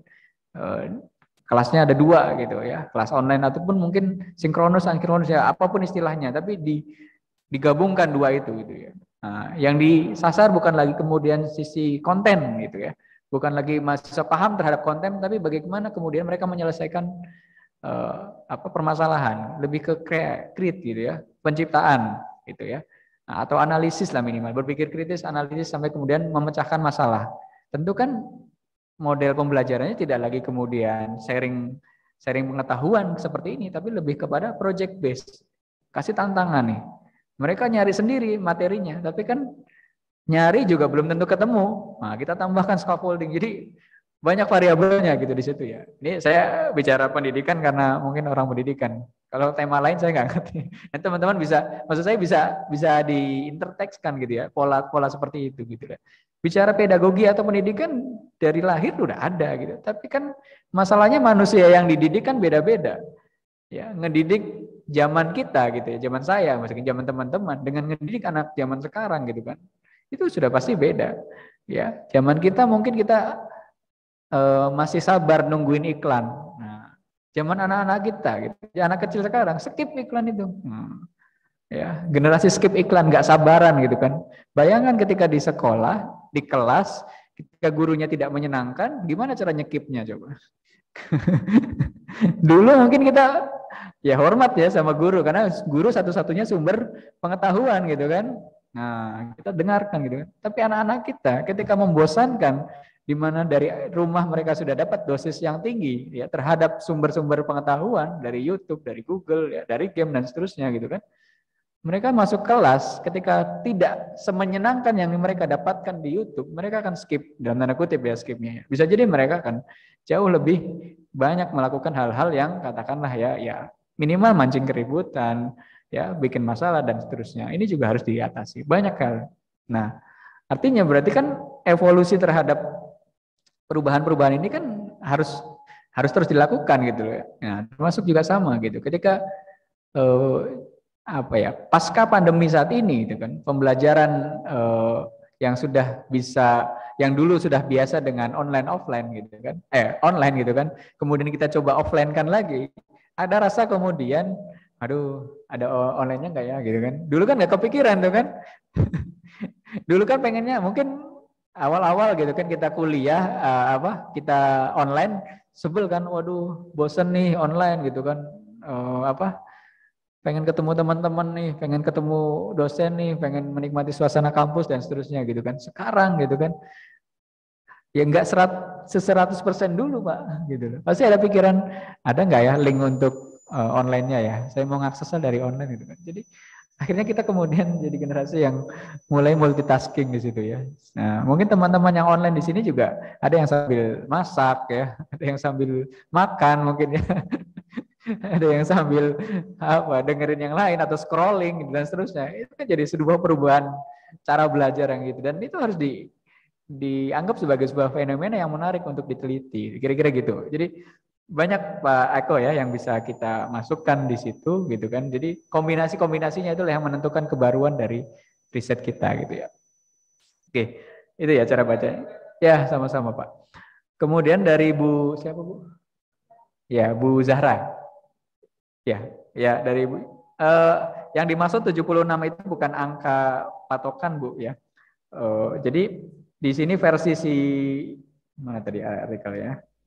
Versi si penulis ya, si penulis artikel ini ya, beliau menseleksi dari data dari sekitar 374 database yang dia dapatkan di POP ya. Nah, misalkan 374 itu berarti mungkin targetnya 500 mereka nulis ya. Misalkan saya coba tulis 500, saya search ya. Mudah-mudahan oke ya. Nah, dari sekitar 500 ya, data apa adanya yang didapatkan, nah diseleksi lagi. Ternyata dapat yang berbicara tentang green manufacturing tadi, itu sekitar 374. Tapi 374 itu masih data mentah. Ya, mentah dalam arti sudah diseleksi dari POP tapi belum dicek ya. Nah, dia ngecek dari data 374 itu ada yang tidak relevan gitu. Misalkan green manufacturing ternyata kata kuncinya jadi green tea, jadi dipotong katanya gitu. Kan ada yang ini juga berkaitan dengan apa sih, penulis menuliskan kata kunci di metadata ketika dia nulis jurnal. Ya, ada yang nggak relevan juga ya, termasuk tadi pertanyaan Pak Eko. Memang benar ya. Jadi makanya teman-teman ketika menulis kata kunci itu harus nge-refer gitu ya terhadap topik dari penelitian. Meskipun di judul mungkin ada, tapi kita cari kata kunci lain yang tepat gitu ya untuk merefer tadi si topik tadi. Nah, ada yang nulisnya green tea, maka setelah dicek dihapus yang bagian green tea. Green gold atau yang lainnya gitu. Ini contoh saja, ada green tea, ada green gold, ada green yang lain yang tidak masuk ke itu dihapus. Ada 18 artikel, dia delete, dia uncheck ya. Kemudian dia punya kategori lain, ya screeningnya itu yang harus bahasa Inggris. Jadi selain bahasa Inggris ya, yang bahasa Indonesia, Malaysia, dia hapus. Ada 2 artikel. Ya. Kemudian ada yang tidak terdefinisi. Jadi ketika diklik nggak masuk ke tempatnya gitu. Artinya mungkin sudah di-delete oleh websitenya atau mungkin sudah dihapus oleh penulis dan seterusnya. Tapi dan metadatanya ada gitu. Nah, ini juga meragukan. Ya bisa jadi artikelnya kalau istilah dalam jurnal itu artikel yang sudah dipublish tapi dia ditarik kembali karena si penulis melakukan pelanggaran. Ya, misalkan pelanggaran dia double submission dan double publish gitu. Jadi dia punya satu artikel si penulis ngirim ke 2 jurnal dan 2 jurnalnya menerbitkan dalam waktu bersamaan gitu. Nah itu salah satu jurnal nggak boleh menerbitin, harus di reject, harus dihapus satu gitu. Nah ini mungkin bisa jadi ketika diklik metadatanya ngelink ke jurnal yang udah di reject, tapi metadatanya kesimpan. Yang namanya metadata itu udah nempel kemana-mana gitu ya istilahnya. Udah karena tadi kan indeksnya kan banyak gitu ya. Kemudian ada yang artikelnya double. Nah, ini juga di-delete. Less than 4 page. Nah, ini apa nih maksudnya ya? Oh, kurang dari 4 halaman artikelnya. Nah, agak aneh ya artikel 4 halaman. Tapi masih mungkin kan ada mungkin ya untuk topik tertentu ya. Tapi saya jarang melihat ada artikel hanya 4 halaman. Meskipun pembahasannya cuma 2-3 halaman, referensinya bisa jadi nambah gitu. Ada 4 lebih dari 4 gitu. Jadi ini juga tidak relevan ya menurut si penulis tadi. Kemudian masuk bagian book review, ada editorial, nggak masuk juga relevan. Kemudian Scopus tapi dia di kategori Q3 dan Q4. Nah, ini lumayan jadi pekerjaan ya. Nah, kenapa kemudian bisa tembus jadi sebuah artikel dan bisa dipublikasikan? Karena pekerjaan ini Bu, seleksi sampai ke 76 ini nggak sampai sehari Bu, ya bisa berhari-hari bahkan beberapa minggu. Karena untuk mengecek ya apakah artikel ini Q3 atau Q4 kita ngelihatnya dari mana? Ya dari sini. Misalkan ini ya, jurnal Chemical Engineering Journal ini coba kita copy gitu kan. Itu kita buka dulu ya. Nah, ini jurnal key berapa gitu kan, di sini kan nggak muncul nih ya. Nah, cara nyari key-nya gimana? Kita masuk ke sini gitu, jadi ngecek satu-satu gitu, manual lagi ya. Ya kita cari searching ya. Kita copy di sini, kita search. Nah, masih nggak di Scopus? Oh ternyata masih gitu kan. Dia dari Belanda. Ki berapa dia? Ini ya. Klik dulu. Nah kita dari sini ceknya.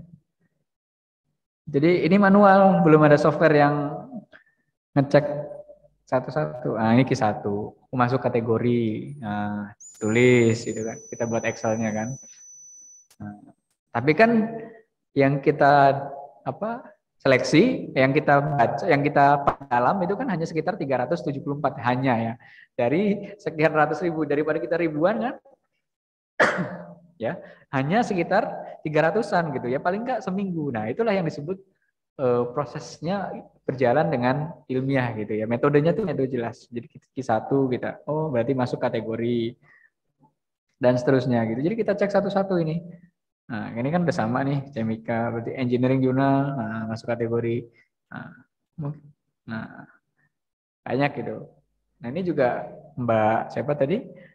Nah, ini bisa dicek gitu. Kalau misalkan rujukannya, saya patokan ya, rujukannya hanya jurnal Q1 dan Q2 gitu. Ya udah, selain itu Kak, Anda bisa ambil gitu. Nah, ini. Jadi ini bisa jadi panduan nih teman-teman ya ketika mau nyeleksi artikel gitu ya. Nah, temu. Gitu ya. Jadi ketemu 76 itu berdasarkan dari 3774 tadi, tapi yang Q1 dan Q2 itu hanya 76. Nah, barulah dari 76 itu kita masukkan ke Force Viewer ya. Kita analisis ya. Nah, ini manual juga ini dari 76 ini. Itu ya. Nah, artikel ada yang apa? Terbit di 98, 99, 2002 terus gitu. Nah, dia ngeliat trennya, oh ternyata di 2013 sampai 2016 lagi naik-naiknya nih bicara tentang itu gitu. Nah, ini jadi satu pembahasan. Kan bicara kebaruan kan di sini nih. Oh, banyak peneliti yang bicara tentang green manufacturing itu di kisaran tahun 2013 sampai 2017 gitu ya. Oke, nah jurnal penerbitnya mana? Kok kebanyakan dari Elsevier ya, publishernya ya dari Springer, Taylor and Francis dan seterusnya. Ini dari Q1 dan Q2 tadi penerbitnya. Ini penerbit penerbit top lah ya, tidak diragukan lagi ini ya. Nah, kayak Pak Arief kan masuk ke sini terus Pak ya. Kalau orang pendidikan itu susah Pak. Mimpi Pak. Kalau riset-riset pendidikan itu kan dianggap riset bohongan ya, kuasi eksperimen ya. Nah, kenapa disebut bohongan? Karena banyak variabel yang di luar dari variabel utama, variabel diteliti, itu yang masih mempengaruhi gitu. Kalau riset-riset murni kan enak Pak ya, mau neliti tentang obat misalkan ya, kemudian sampel ataupun objek penelitiannya manusia, tapi kan bisa pakai sampel tikus, ya tikusnya dikurung gitu kan, 1 bulan 2 bulan gitu kan, diobservasi, akhirnya ketemu ya hasilnya. Nah anak orang sekarang ya di kelas gitu kan, bayangkan mau meneliti tentang metode pembelajaran, masa anak orang kita kurung gitu 1 bulan 2 bulan supaya dia tidak terpengaruh dengan pengaruh luar gitu kan, kayak mana ceritanya coba. Nah itu ya yang sulit ya kan, bisa-bisa publikasi nggak dapat, penjara iya Pak. Karena hak asasi manusia di situ, ya nggak bisa. Ya, nah itu tadi, ya nggak bisa kita pengaruh, padahal kita harus tahu gitu, apakah perlakuan yang kita berikan itu berpengaruh terhadap ininya mereka gitu ya, entah itu berpikir kritis atau berpikir kreatif. Tapi kan nggak bisa, mereka tetap setelah itu harus pulang. Pulang mereka di rumah kita nggak bisa kontrol variabelnya kan, apa itu dimarahin orang tua, apakah main game, apakah nonton bola, apakah macam-macam. Ya, ketika kita tes hari H misalkan ya, kita nggak tahu apakah perlakuan kita itu berpengaruh lebih besar terhadap pengaruh luar yang mereka dapatkan gitu kan. Nah itu yang disebut sebagai penelitian bohongan ya. Dalam penelitian agak sulit Pak di penelitian-penelitian pendidikan itu masuk ke jurnal-jurnal top gitu. Tapi memang ada jurnal pendidikan yang masuk ke sini juga ada. Tapi ya itu tadi gitu, kita harus benar-benar jeli bagaimana kemudian mengontrol itu. Ya, bagaimana menguatkan dari si instrumen yang kita buat itu gitu ya. Supaya ya meskipun ada pengaruh dari luar, tapi pengaruh yang kita berikan jauh lebih kuat daripada pengaruh luar itu gitu. Nah, oke ya. Kembali lagi. Nah itu Bu ya, jadi kita bicaranya tentang si 76 artikel itu kita petakan, ya kita pecah jadi berapa tahun terbit, kita pecah dari tempat terbitnya di mana, publishernya gitu kan, kemudian kita analisis hasilnya ya gitu, kita masukkan tuh dari Force Viewer tadi, ya oh hubungan green manufacturing itu kesini gitu, yang lagi dibahas dari 76 artikel tadi. Nah, ini density-nya ya. Jadi jurnal atau artikel ini ngasih saran kepada pembaca kalau mau melakukan penelitian tentang green manufacturing, lihat ini. Nah, mereka harus mengambil variabel yang mana. Nah, jadi sudah berbaik hati nih. Nah, kalau teman-teman nanti mau ngambil penelitian yang sudah ada bibliometriknya, pakai itu sebagai landasan bahwa teman-teman mengambil judul itu. Makanya kan perlu adanya analisis terhadap artikel sebelumnya kan Pak ya. Nah, Gitu. Ini yang lain ya tentang. Nah ini kita bisa ulas. Jadi dari 76 itu diulas gitu ya per klaster, kemudian per kata kunci, sampai kemudian dia ngasih kesimpulan bahwa apa animasinya. Nah ini, jadi masih kesimpulan bahwa penelitian tentang Green Matrix Factory itu masih relevan gitu ya, karena dalam 5 tahun terakhir, ini penelitian tahun 2018 kalau nggak salah ya, dalam 5 tahun terakhir menurut beliau itu masih dibicarakan oleh banyak orang, sehingga memang disarankan untuk diteliti. Kira-kira begitu. Prodi Kehutanan, kebetulan saya lagi mengerjakan juga, saya mau nulis, tapi data ini sudah saya proses selama 8 bulan belum beres-beres. Jadi sekitar 6.000 bibliometrik yang saya analisis, kemudian memang harus di breakdown satu-satu. Nah kemudian saya kemarin lihat status Pak Arief, saya tertarik untuk pemetaan FOS. Sebelumnya memang saya sudah pernah memetakan FOS, tapi saya masih bingung dalam hal interpretasi hasil FOS ini gitu ya Pak. Mungkin nanti saya minta diajarkan juga bagaimana cara mengumpulkan beberapa keyword gitu ya. Jadi kan tadi hanya cuma satu keyword gitu ya. Nah beberapa keyword yang berhubungan kemudian dalam pemetaan FOS, kemudian nanti akhirnya di interpretasi data gitu ya. Memang mungkin hanya jika digunakan hanya untuk melihat kecenderungan penelitian mana yang masih sedikit, mungkin that's it, udah beres gitu ya. Tapi gimana caranya ketika kita mungkin adik-adik mahasiswa ingin melakukan penelitian menggunakan bibliometrik, tentunya kan datanya yang harus dianalisis cukup banyak gitu ya. Contohnya saya ingin melihat bagaimana sih sebenarnya satwa yang memiliki status keterancaman di Indonesia itu sejauh mana sudah diteliti ya. Itu saya hampir 6.000 data, kemudian harus di breakdown satu-satu, udah mau 1 tahun belum beres-beres gitu Pak. Nah kemudian saya selain pengolahan data itu, tentunya saya ingin melihat nih kecenderungan dan kaitan-kaitan keyword dari masing-masing ini di FOS ini. Jadi mungkin ingin diajarkan visualisasi datanya dan interpretasi datanya gitu. Karena di pengalaman saya kok saya bingung ketika udah jadi gambar di FOS itu gimana nih interpretasinya, karena banyak keyword-keyword yang ngaco-ngaco masuk ke situ gitu ya. Terima kasih Pak. Berkaitan dengan ini mungkin saya praktekkan saja ya Pak ya. Misalkan saya lagi-lagi ini nanti persoalan untuk menseleksi itu ya, saya sarankan yaitu tadi di POP terlebih dahulu seleksi, kemudian dirapihkan di Mendeley ya artikel-artikel tadi, baru kemudian post viewer. Di post viewer itu juga kita cek dulu tuh kata-kata terms-termsnya yang mau kita masukkan atau enggak gitu ya. Oke, saya coba misalkan open, mana yang mesti dibuka ya. Nah ini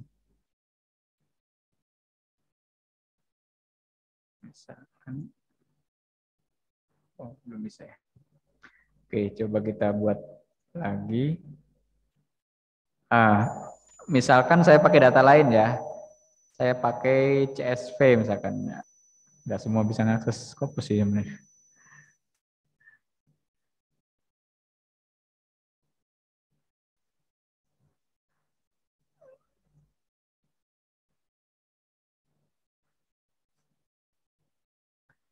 Misalkan saya pakai 3 database ya, sosial media, digital creativity, sama literasi digital. Kita coba ya. Wah, lumayan. Kebanyakan gitu ya. Ya. Tadi 3 data itu 3 keyword. Iya, 3 keyword.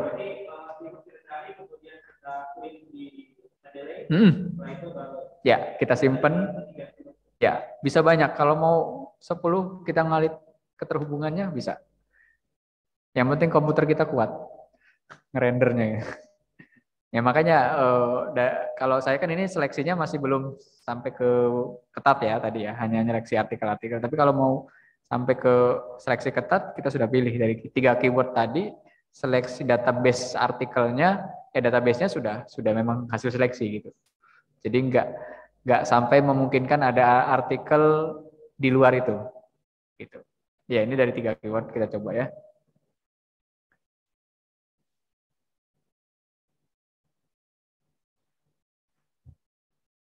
Kalau di POV-nya kita mencari dengan berarti koma, supaya dia mungkin apa namanya penyaringannya lebih ketat gitu daripada kita mencari satu keyword berbeda-beda tahapan. Boleh, boleh. Bisa. Di sini kan misalkan ya. Langsung kalau mau langsung buat keyword per kalimat juga nggak apa-apa. Atau per judul misalkan, frase misalkan, electrochromic in Indonesia gitu ya. Ada nggak penelitian tentang itu ya? Oh, atau misalkan Bapak tentang apa? Oke, in Indonesia gitu. Jadi ini khusus mencari artikel yang jangan dititel di sini aja. Artikel yang bicara tentang ini di Indonesia. Sudah sangat ketat ini. Ya. Nah.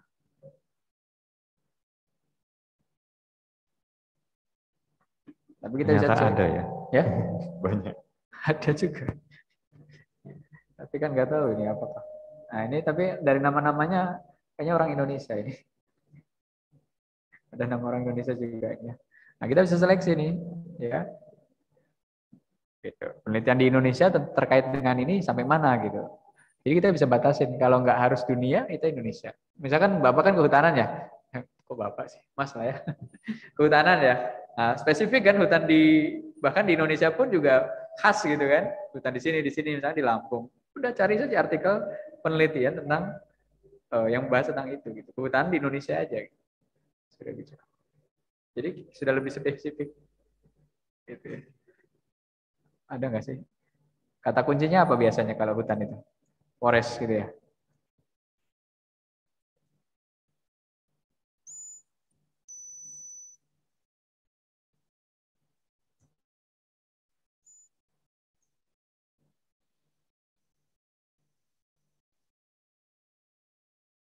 Jadi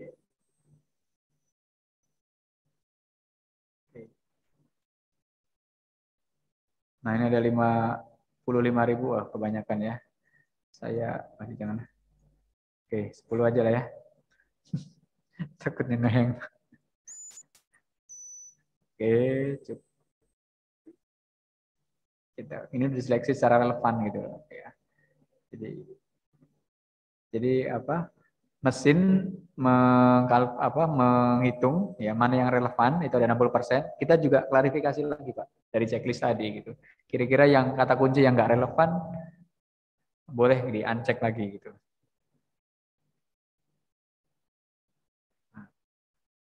Oke, nah ini ada nih Pak ya. Forest jurnal tentang Indonesia. Banyak ya. Meskipun tapi ya itu tadi Bapak bisa cek dari sini Mas. Nah, apakah sesuai dengan yang kita cari? Dari sini kan udah kelihatan sebenarnya kan dari abstraknya gitu. Apakah kita sesuai dengan apa yang kita cari atau tidak? Isu-isu ini. Sesuai, kita cek.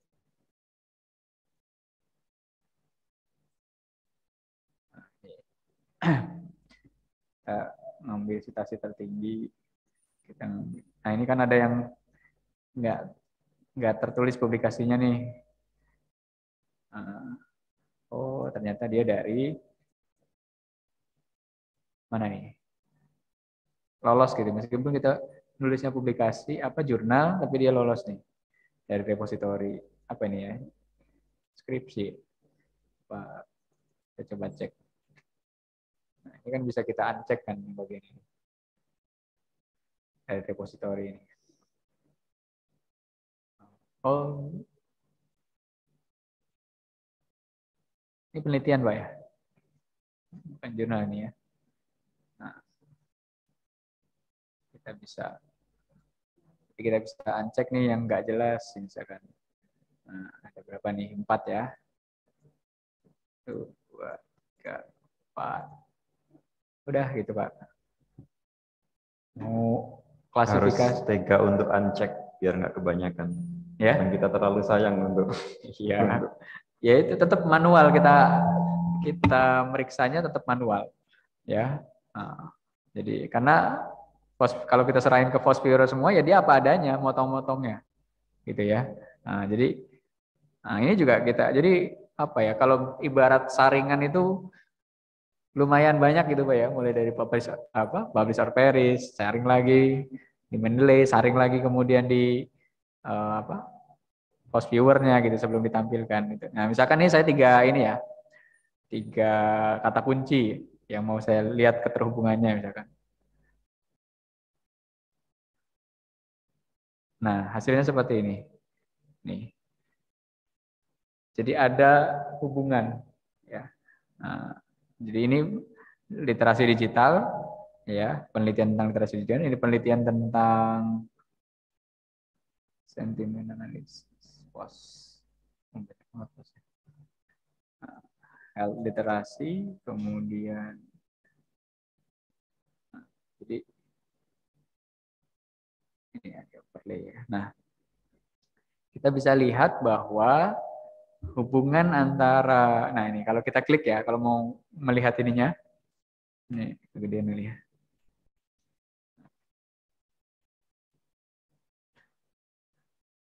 Nah, misalkan era sekarang kan lagi seru ya ngomongin COVID dan pasca pandeminya gitu. Nah, masih tinggi nih publikasi tentang ini gitu. Nah, tapi apa nih yang lagi tren gitu? Oh, ternyata persoalan kesehatan gitu loh. Oh ya. Ya. Nah, oh, ketika saya klik hubungan antar literasi digital tadi ya, kemudian ini, oh ternyata kita ada ini. Ini. Ah, gitu. Jadi selain dua variabel utama yang kita petakan ini, Mas, ya, misalkan digital relasi, COVID itu kan, ternyata ada nih variabel. Nah ini variabel ini yang bisa jadi nanti yang kita pilih gitu loh, untuk kita tambahkan gitu. Kalau di pendidikan biasanya gitu, ya ada variabel utama, ya, tapi situasi sekarangnya apa yang mau dikaitkan? Gitu. Jadi kombinasi, entah itu dengan medianya, entah itu dengan tekniknya, entah itu dengan apanya, yang memang belum banyak digunakan. Kira-kira gitu. Ini ada content validity, misalkan. Oh, ternyata ini belum masuk nih, belum ada keterhubungan nih. Nah, ini bisa jadi peluang gitu, ya. Tafsirannya gitu ya. Ketika kita baca, berarti ini belum ada yang menuliskan hubungan antara digital literasi dengan konten validity dari data yang sudah saya ambil tadi. Nah, kan kita bisa berargumen seperti itu kan. Kalau misalkan kita nyari, kan penelitian itu kan bicara argumen Pak ya. Yang penting kuat gitu di argumen kita. Nah kita juga untuk memastikan bahwa argumen kita kuat, data kita harus dipertanggungjawabkan. Nah proses seleksi datanya itu yang kita tunjukkan gitu. Mulai dari post viewer, Mendeley dan seterusnya, ternyata seperti itu ketemunya. Persoalan kemudian ternyata ada ketidaktepatan, ya itu sudah maksimal dari yang kita lakukan gitu loh penelitiannya. Jadi jangan apa ya kalau misalkan nyari data nih tentang hewan satwa gitu ya. Kalau misalkan di jurnal publikasinya tidak ada, ya gimana cara kita nyari? Ya kan, yang data pastinya kan belum terdokumenkan, bisa jadi gitu kan secara lengkap gitu. Ya namanya Indonesia kan belum satu data gitu Pak. Ya, tapi base dari kita beralasan atau berargumennya basisnya dari itu seleksi artikel tadi gitu, bahwa yang bicara tentang ini udah sampai sini gitu. Persoalan memang ternyata kenyataannya sudah ada mengkalkulasikan gitu sampai jadi, tapi ternyata kan nggak dipublikasikan, bisa jadi gitu. Nah kita yang orang pertama yang publikasikan itu gitu. Kira-kira begitulah ya. Mudah-mudahan bisa menjawab ya. Mungkin nanti dipraktek Pak ya. Langsung mungkin dilanjut di praktek ya. Mungkin pertanyaan terakhir, semoga Pak Satrio ini ada dari online nih. Apakah sedang itu? Oh iya, sedang on. Monggo Pak Satrio.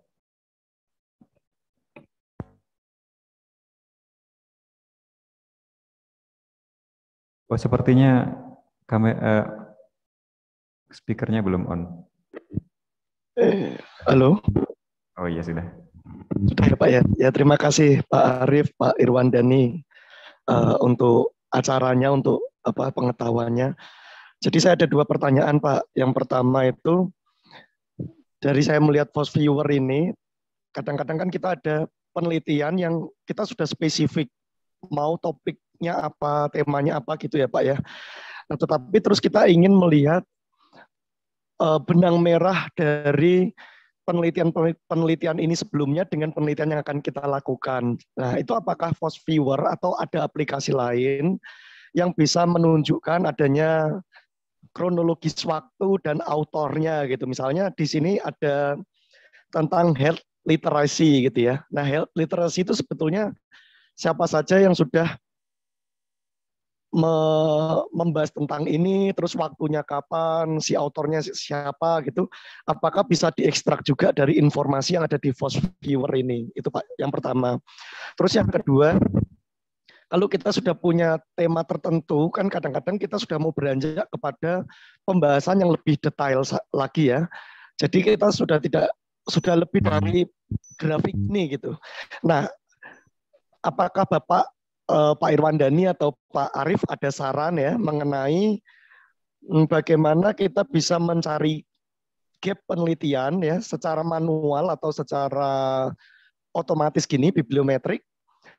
Bagaimana kita membuat manajemen literaturnya untuk kita mudah akhirnya membuat kesimpulan dan menemukan kebaruannya gitu Pak. Nah itu Pak Irwandani, Pak Arief, terima kasih. Terima kasih Pak Satria atas pertanyaannya. Baik, langsung saja Pak ya. Terkait dengan author, ya bisa Pak. Jadi kita pakai yang kedua, yang create a map based bibliographic data. Jadi kita ngambil dari data tetap ya. Basisnya kita pakai RIS misalkan ya. Kalau ada CSV juga boleh. Misalkan tadi ya digital kreatif di Google. Ini sebagai contoh saja ya karena saya belum.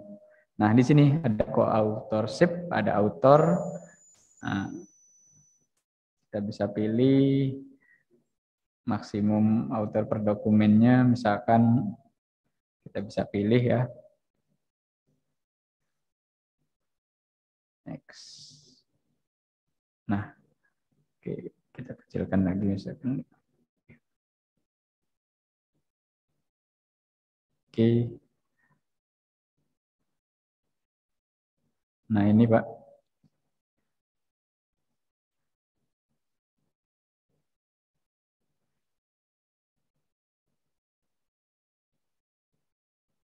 Ya, kita tunjukkan semua misalkan.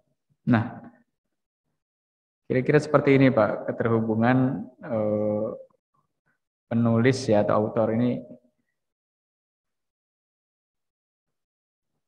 Oke. Bentar, kategorinya terlalu besar ya.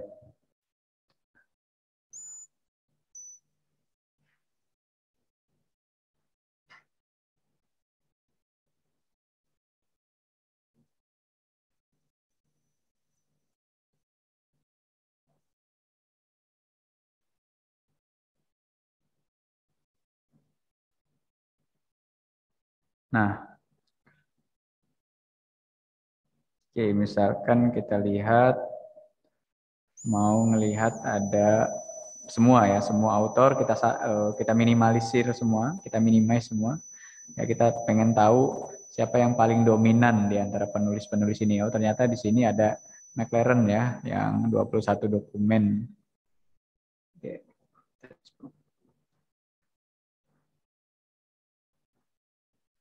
Kalau kita no itu tidak harus ada link ya.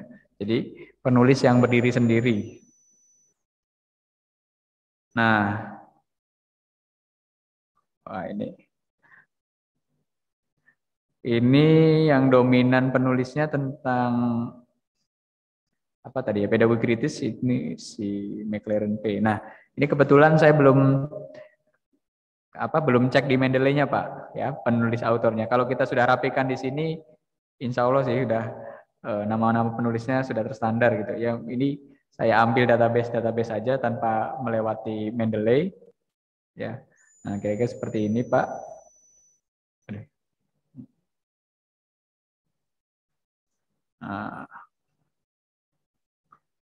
Nah, kalau untuk lihat timeline, apa ya? Kalau untuk timeline, untuk waktu ya, siapa yang paling banyak di mana? Untuk post viewer kayaknya saya belum menemukan yang paling tepat seperti apa, Pak. Ya, kebanyakan sih kalau saya tahu dari teman-teman itu masih manual. Jadi kita melihatnya dari sini saja langsung gitu, ya. Nah, kita tentukan kategorinya di sini. Ya. Jadi kalau apa istilahnya riset itu kan paling tidak 5 tahun terakhir ya kalau bicara kebaruannya. Nah, jadi misalkan kita sudah menentukan mau tema apa. Nah, sudah kita cari tema itu di 5 tahun terakhir sampai mana gitu. Nah, dan kemudian 5 tahun terakhir itu siapa saja yang menulis. Nah, kita bisa lihatnya dari sini saja, Pak, gitu ya. Nah, jadi dari tahun, kemudian dari penulisnya, kemudian dari citasinya gitu. Mana yang paling banyak? Ya paling manual seperti itu, Pak. Kalau di post viewer saya belum menemukan. Mudah-mudahan nanti ada teman-teman yang bisa lebih ahli ya, tapi fasilitasnya tidak ada kalau saya lihat ya. Sampai ke timeline si penulis ini tahun sekian enggak ya. Jadi lebih kepada dia hanya menunjukkan keterhubungan. 3 ini saja gitu yang kita bisa baca, bagaimana hubungannya ya, kemudian bagaimana apa itu tadi? Ya ini ya, paling mentok di sinilah gitu, bahwa siapa ini yang kuning misalkan ada Bruno, oh dia meneliti tentang pedagogi kritis baru tahun 2020 gitu. Nah, misalkan ini McLaren gitu. Nah, dia hubungannya dengan ini dan ini orang-orang yang pertama kali bicara tentang itu gitu. Gitu sih, Pak. Ini lagi-lagi datanya masih data ini ya, Pak ya, data mentah yang saya download langsung gitu ya. Jadi belum saya seleksi. Tapi kira-kira seperti ini cara gambaran tampilannya gitu. Jadi kalaupun kita mau tindak lebih lanjut ya kita larinya ke si penulisnya langsung gitu ya. Kita cari artikel dari si ini, kita baca dan seterusnya gitu, Pak. Balik lagi ke manual sih. Jadi di post viewer itu hanya setahu saya orang hanya melihat petanya, peta dari tingkat kebaruan dan kemudian bagaimana dia mengambil keputusan dari peta tadi gitu. Dia mau mengambil riset tentang apa dari situ. Itu sih, Pak. Kalau sampai ke sejarah-sejarahnya mungkin agak kurang kalau di post viewer. Tapi kalau ada software lain saya kurang tahu juga. Ya, mungkin itu Pak Satrio. Artinya Pak, kalau lihat yang grafik bubble tadi itu di penelitian ini hampir tidak ada referensi utama ya Pak ya. Artinya semua peneliti itu berdiri sendiri dengan tidak saling mereferensi gitu ya Pak ya. Kalau dari grafik bubble tadi itu. Oh iya, ini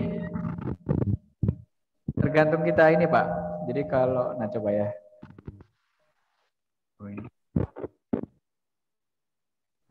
Ya. Ini kebetulan, coba ya, mana yang paling, inilah coba ya yang elektrochromik ini ada nggak? Kita pakai yang co-authorship. Kemudian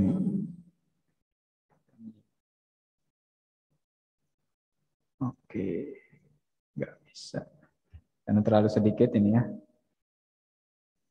Kalau melihat keterhubungan mungkin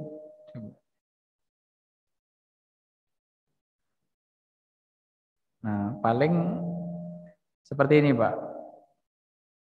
Ini untuk 20 artikel tadi gitu, misalkan Zhang itu menulis bersama dengan Huang gitu ya, menulis bersama dengan ini dan ini gitu.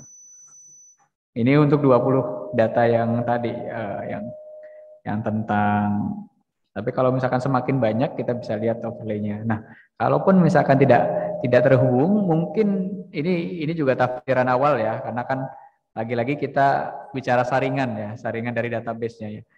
ya mungkin bisa jadi mereka berdiri sendiri menulisnya, gitu. Tidak sering terhubung. Jadi satu negara bicara tentang pedagogi kritis, negara ini pedagogi kritis dan seterusnya. Tapi mereka tidak saling terhubung untuk menulis bersama, gitu. Karena konteksnya pedagogi kritis itu luas banget Pak, pendidikan. Jadi sangat mungkin antara satu penulis dengan penulis lain itu tidak saling tidak saling terhubung karena memang kontennya beda.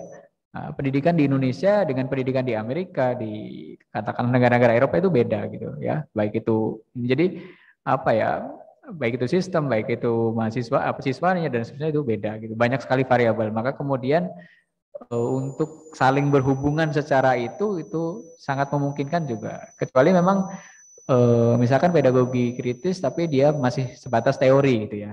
Nah, bicara teori ya mungkin orang-orang topnya saja yang bicara tentang itu di circle-nya, di komunitasnya gitu ya. Nah, yang lain enggak gitu. Nah, setahu saya gitu tapi kalau misalkan konteksnya sains ya yang tadi ya yang murni misalkan ya bisa jadi ini kuat terhubungannya gitu karena satu riset itu bisa jadi belum selesai kan ya baru menemukan ini ada diteruskan oleh yang lain dan seterusnya gitu. Kalau yang sains murni seperti itu kalau saya paham. Kalau yang pendidikan karena luas dan satu tempat dengan tempat yang lain itu bisa berbeda, maka keterhubungannya juga bisa jadi antara satu penulis dengan penulis lain bisa jadi tidak ada gitu ya. Karena berdiri masing-masing dengan argumennya. Kira-kira begitu Pak kalau datanya.